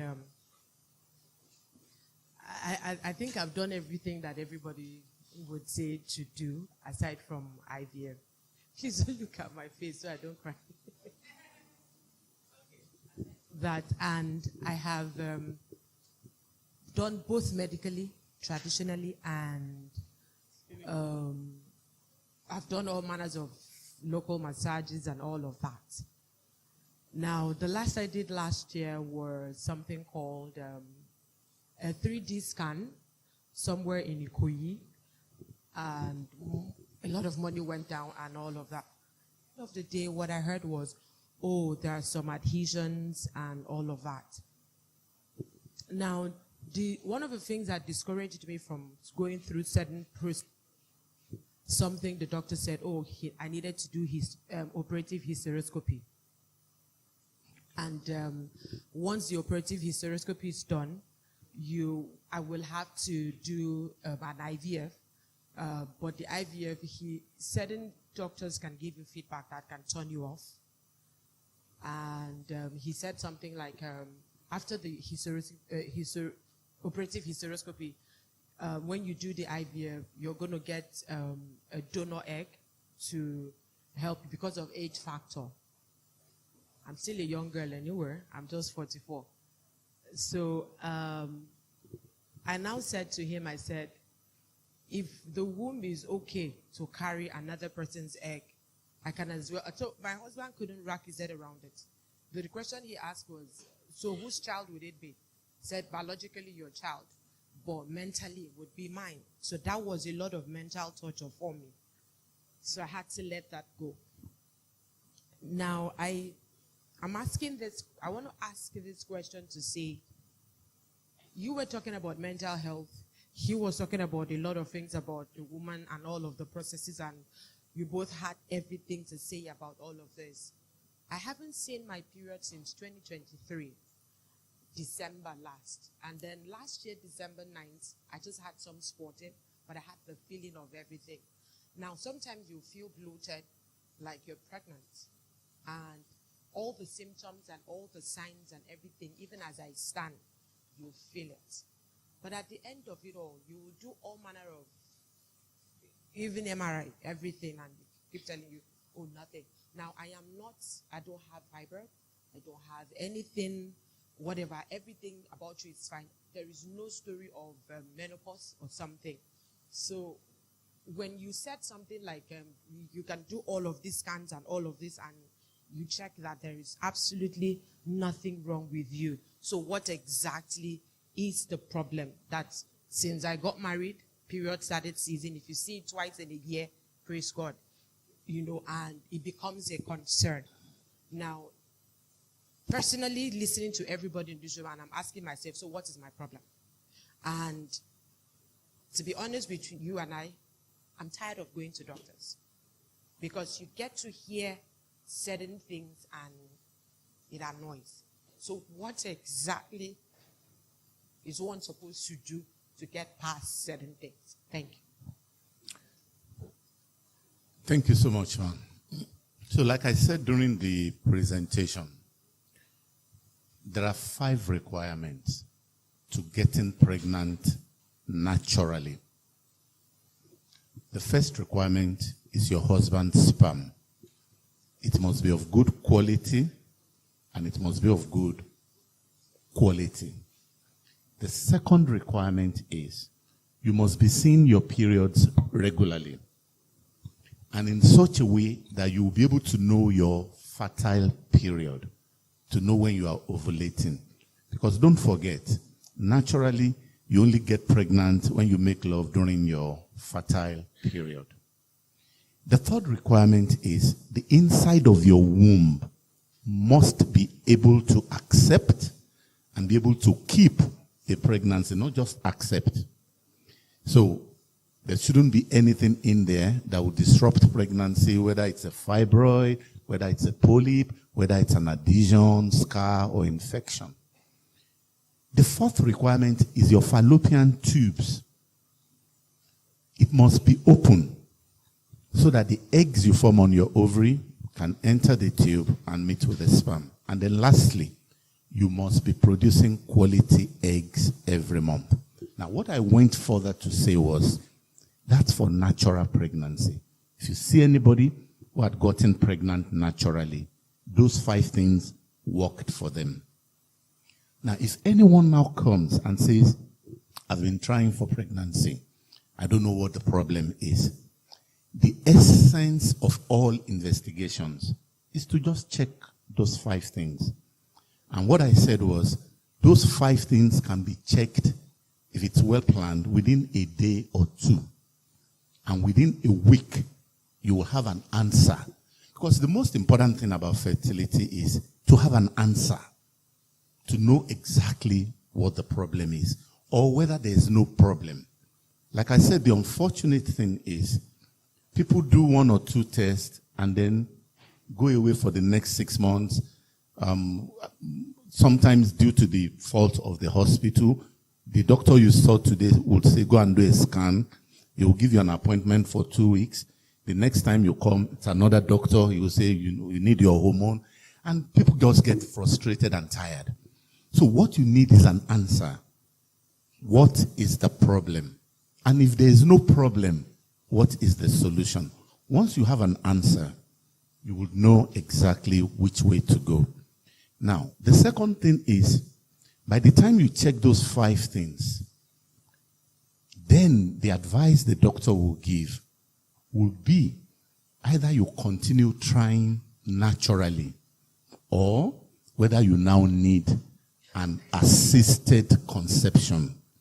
And there are some things that you will see in those 5 things that might just point directly into assisted conception. For example, if you did all those tests and it was found that the 2 tubes are blocked, then there's no need wasting time. What one needs is, I'm just using that as an example. Let's say somebody went through the 5 tests and it was found that the 2 tubes are blocked. There's no other story. What you need is IVF. Because that's what IVF was discovered for people who have blocked tubes. Again, if you've been trying for so many years naturally and it's not happening, and age is piling up, you might look at it, the doctor might decide and say, look, we shouldn't just continue in this same route. We should look in the direction of an assisted conception. Assisted conception doesn't have to be IVF. You have what we call IUI. But the important thing is to know which is which. So the advice I will give now is that you need to have those 5 things checked out as quickly as possible and get an answer within a week. Then you would have had an informed, then you can now make an informed choice on which way you want to go. I think that's the best way to go about it. Yeah.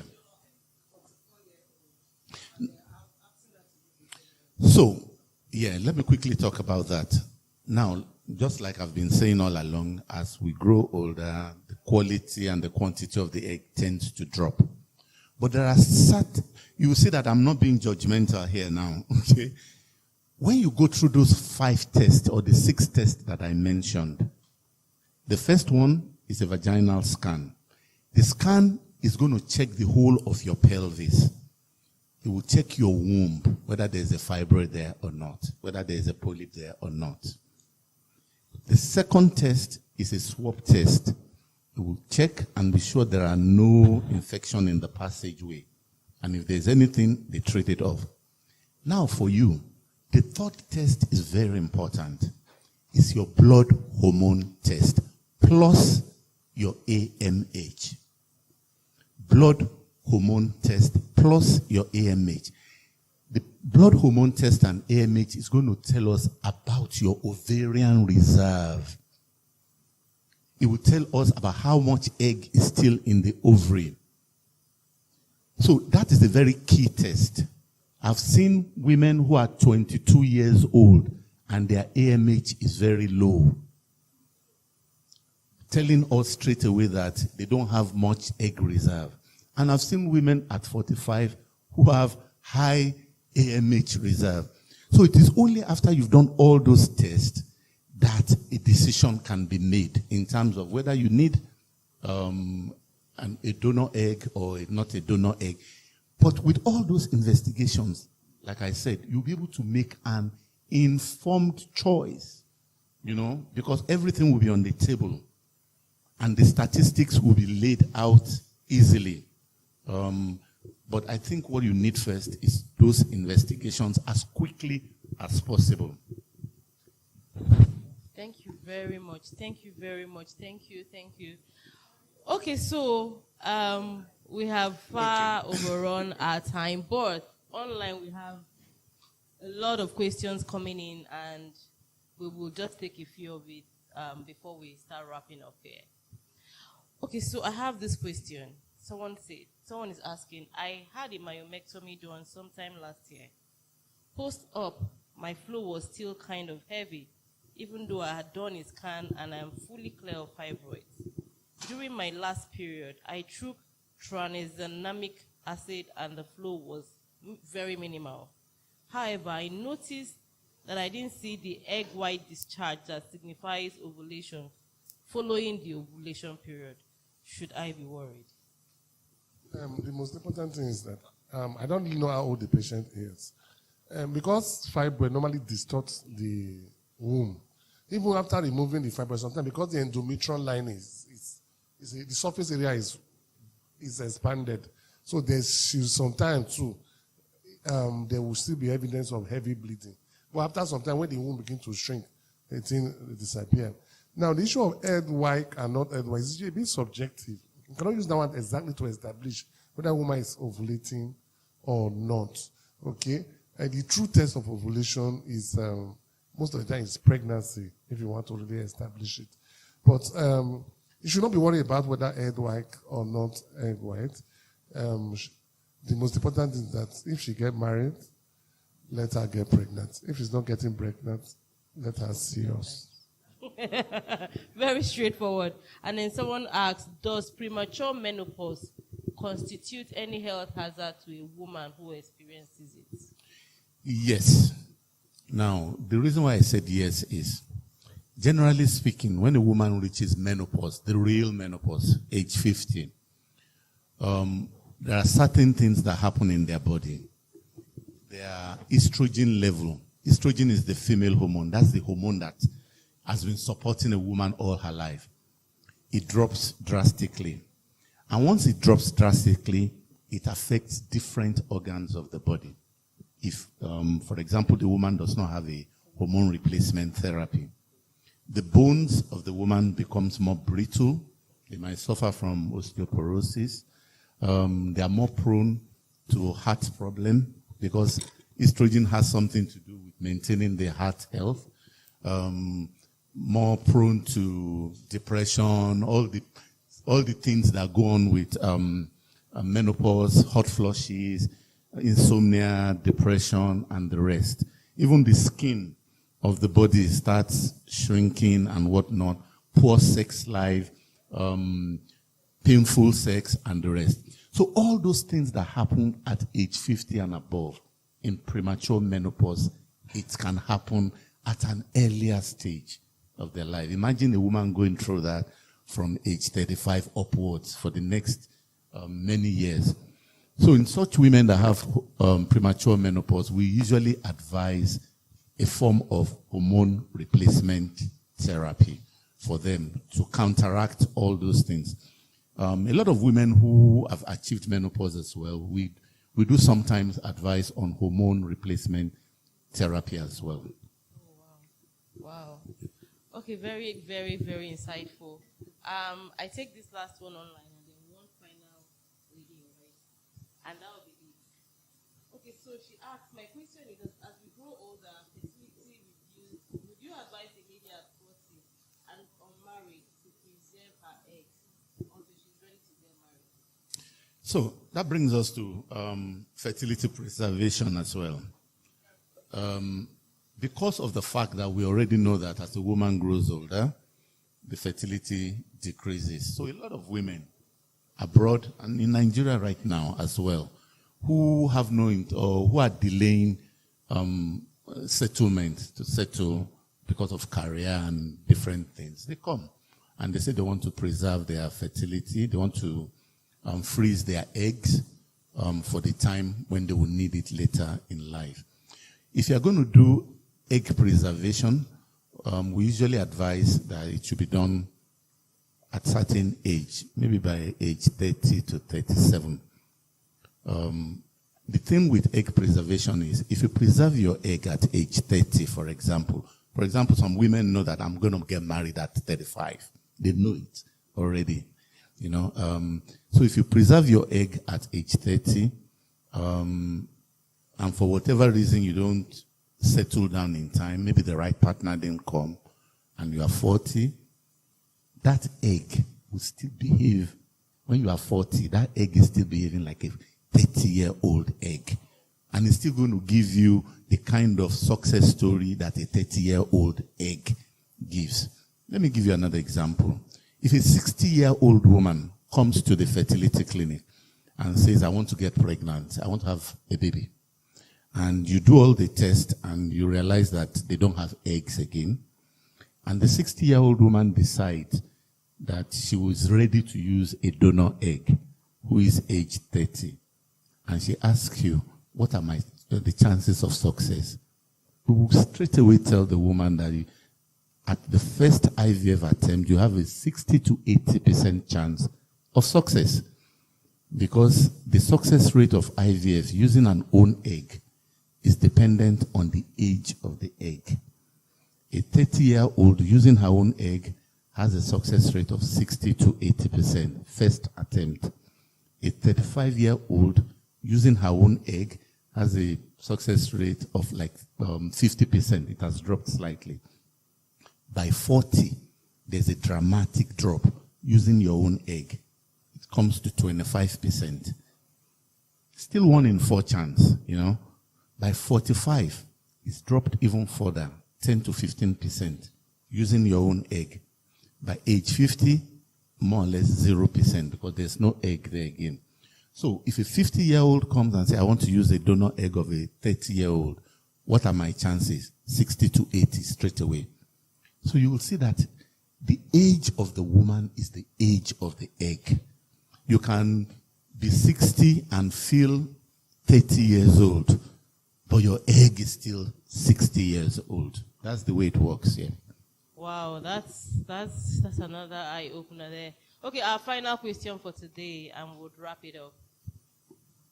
Okay, I waited 6 years before I started having kids. And within those 6 years, I was seeing my period every month, 5 days max. And then I was also on fertility drugs. Pre-ovulation, ovulation, post-ovulation scans, as you call it. But then kids were not coming. I did all the mentioned exercises that I should have, SSG and the rest of it. But thank God the 6th year it came. But you said an ovulation or something. If I was seeing my period every month and for 5 days, what hindered me then? Then secondly, I wasn't on a fat side. I'm not a fat eater. But then I discovered after some years, my periods come too heavy. And they said, maybe as a result of the fertility drugs I took for a long time. Then at that time too, There was something they said I was producing milk, but I wasn't getting pregnant. And at a point, I was even praying and telling doctor, if it can even enter and come out, let people see that I got pregnant. I was even praying for that. Then the trauma of having to even take water every time you see pregnant women sit all around you and you are going to do pre, post, and all that scan. The trauma was also getting me down because I wasn't a water, I was a sweet person then. Then, now that I'm older, my period ceases for like 3 months, then it comes again and it comes for 10 days. Is it as a result of the fertility drugs I took earlier, or what is the issue? Then this last one is a bit funny. Mama is a boy. And with the current economic situation, I see many families or women trying to get that male child. And because of that, they end up having 5, 6, 7, even 8. I see them in the church. What is your profession doing to help African women, Nigerian women, to at least help themselves out of this hard economic situation because they want mama is a boy? Okay. Thank you. The last question, the one that has to do with mama is a boy, I'll leave that to Dr. Edokpolor to answer. But you did mention that you were seeing your period regularly in those years, and yet it was an ovulation problem. Now, what I said was, it's unlikely if you see a woman who is having a regular period every month, it is unlikely her problem is ovulation problem, that she's not ovulating. Unlikely, not that it can't be. Then you mentioned something else about milk from the breast. So that clinched it. What you just described there was what we call hyperprolactinemia. It causes an ovulation. That is, you won't see your ovulation. So that's a cause of people not ovulating as well. So apart from seeing your period regularly, if you have hyperprolactinemia, you might not again see your period. I don't know what the other question is. Then you said something about weight and fertility. Now, when we talk about weight and fertility, we are very specific about body mass index.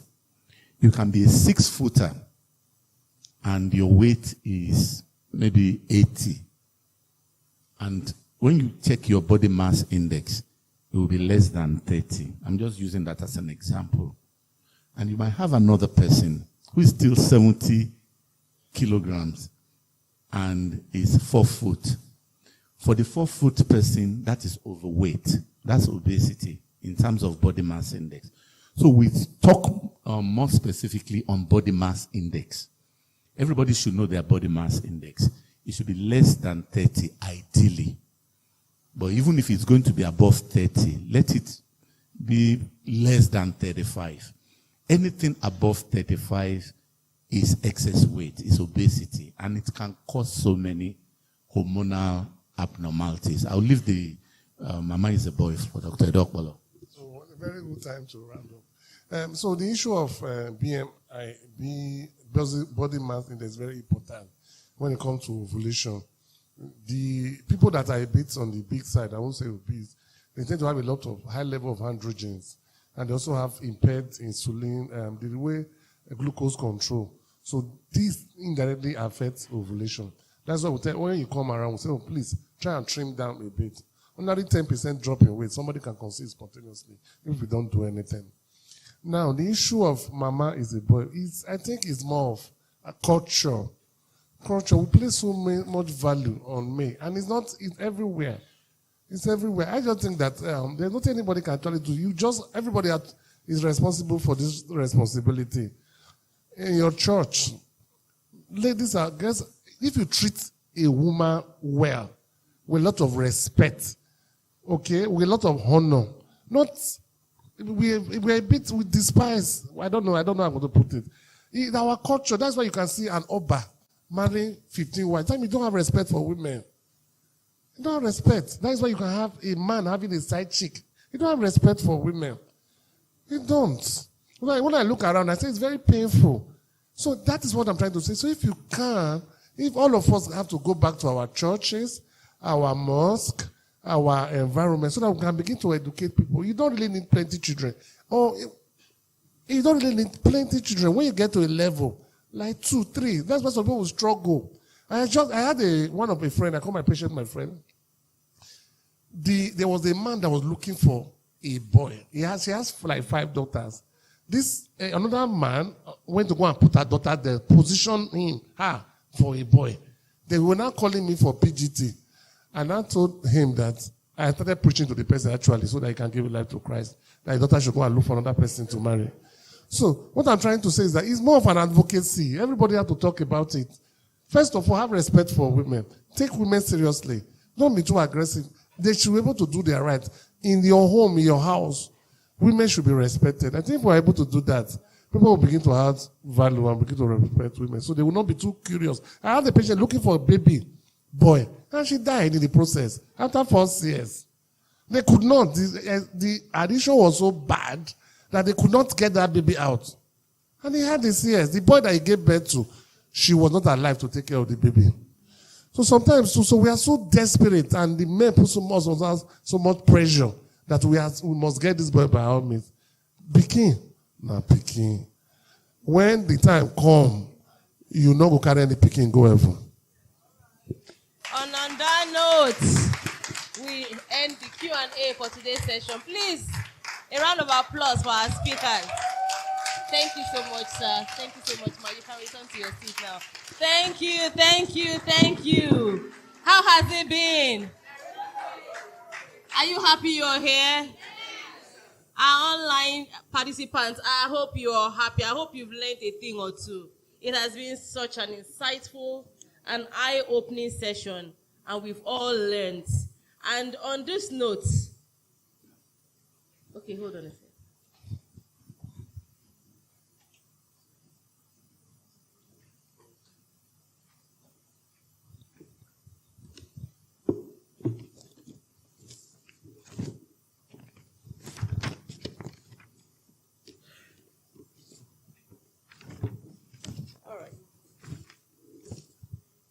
On this note, I would like for you to join me in welcoming the Executive Director of WIMBIZ, Omowumi Akingbohungbe.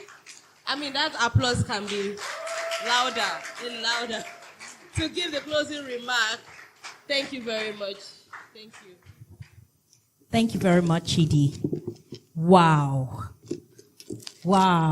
Right? Please help me celebrate our speakers and, of course, Chidi for doing an amazing job so far. Thank you very, very much. I mean, I know there are lots of questions on our minds, and even for those online. But the conversation doesn't have to end here. The contacts for St. Ives has been widely distributed. There's also the TeleDoc app that you can also reach out to. And, of course, we have our wellness coach, too. If you need to engage further, I'm sure she's also on LinkedIn. You can connect with her and engage further. Well, on behalf of the Board of Trustees, the executive management team at WIMBIZ, I want to say thank you to everyone here on site and online for creating the time to be with us today. Thank you very much. But of course, I must also say a big thank you to St. Ives for partnering with us and sponsoring this.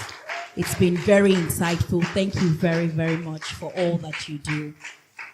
I have a couple of announcements so that we can then call it a day.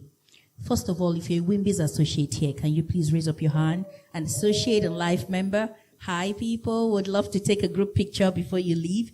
But if you're not a member, this is the time for you to sign up. There's a whole lot that is always ongoing. Our mission remains to help women attain leadership positions. And of course, we know there are also the soft side that would always affect this fulfillment of our life journey. And that's why we have this kind of session ongoing right now. We have a lot of programs lined up for the year, but the ones that are pretty close right now, there's a webinar for women in law coming up next week on the 25th of February. Even if you're not in law and you know someone that is, this is the time to spread the word and let them be a part of it. It promises to also be very insightful. It's online and you can join anywhere you are across the world. We have our Lagos Roundtable for the month of March. Please clap for WIMBIZ. And on that, we'll be talking about housing issues. I know everybody here, we want to have our own house now and live in our house. And at the same time, we also want to explore investment opportunities. So you definitely want to be a part of that. It's a hybrid program like this one. So you have the opportunity to be there physically or online. But of course, if you want to be there physically, you have to register on time to get a slot. Our WIMBIZ mentoring program, registration is still ongoing. Please sign up for that too. It's always a mind-blowing, life-changing experience. You can also help us by spreading the word for others to know about it and be part of it. If you're a senior executive woman and you're interested in being on board positions, or you just want to refresh your knowledge when it comes to boardroom dynamics, you should sign up for the WIMBIZ mentoring program, where you will be paired with veterans in that space, and at the same time, there are group learning sessions that will put you through boardroom dynamics. It's always a life-changing experience too. We're global, we're everywhere. We have our London conference, the 3rd edition, coming up June 14. Please clap for WIMBIZ again. So save the date, and you can also visit our website for registration and to be a part of that. You have the option of dialing in virtually too if you would want to, if you're not able to join us in London. But if you would want to know more about our programs and all that, there's the programs at wimbiz.org that you can send an email to. You also have our roundtable email on the banner here, where you can always send information. Like I mentioned, if you have more questions concerning your reproductive health, or you know anyone that will probably need to get some support, consultation, some tests, you can definitely reach out to St. Ives Hospital or connect with their TeleDoc app. It's on Instagram too, and you can always get all the necessary support that you need. On that note, I want to say a big thank you once again, St. Ives, as well as everyone that has been here today. Thank you very much. We appreciate you, and we look forward to more connections and collaborations. Thank you very much.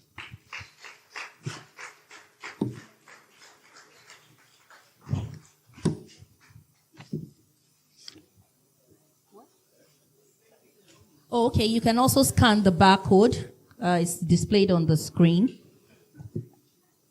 Thank you. Can the WIMBIZ associates come forward for a group picture?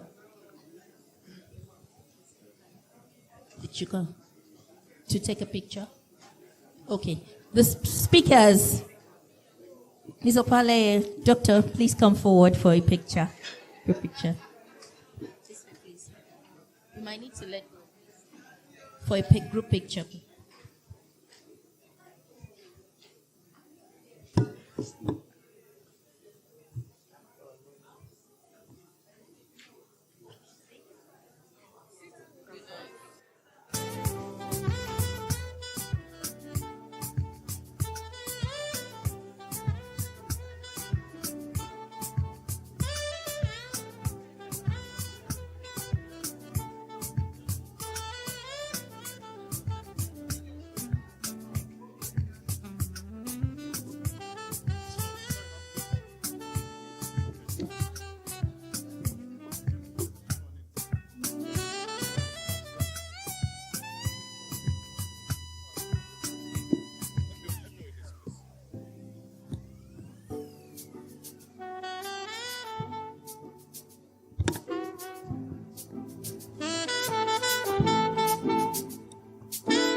Tetema.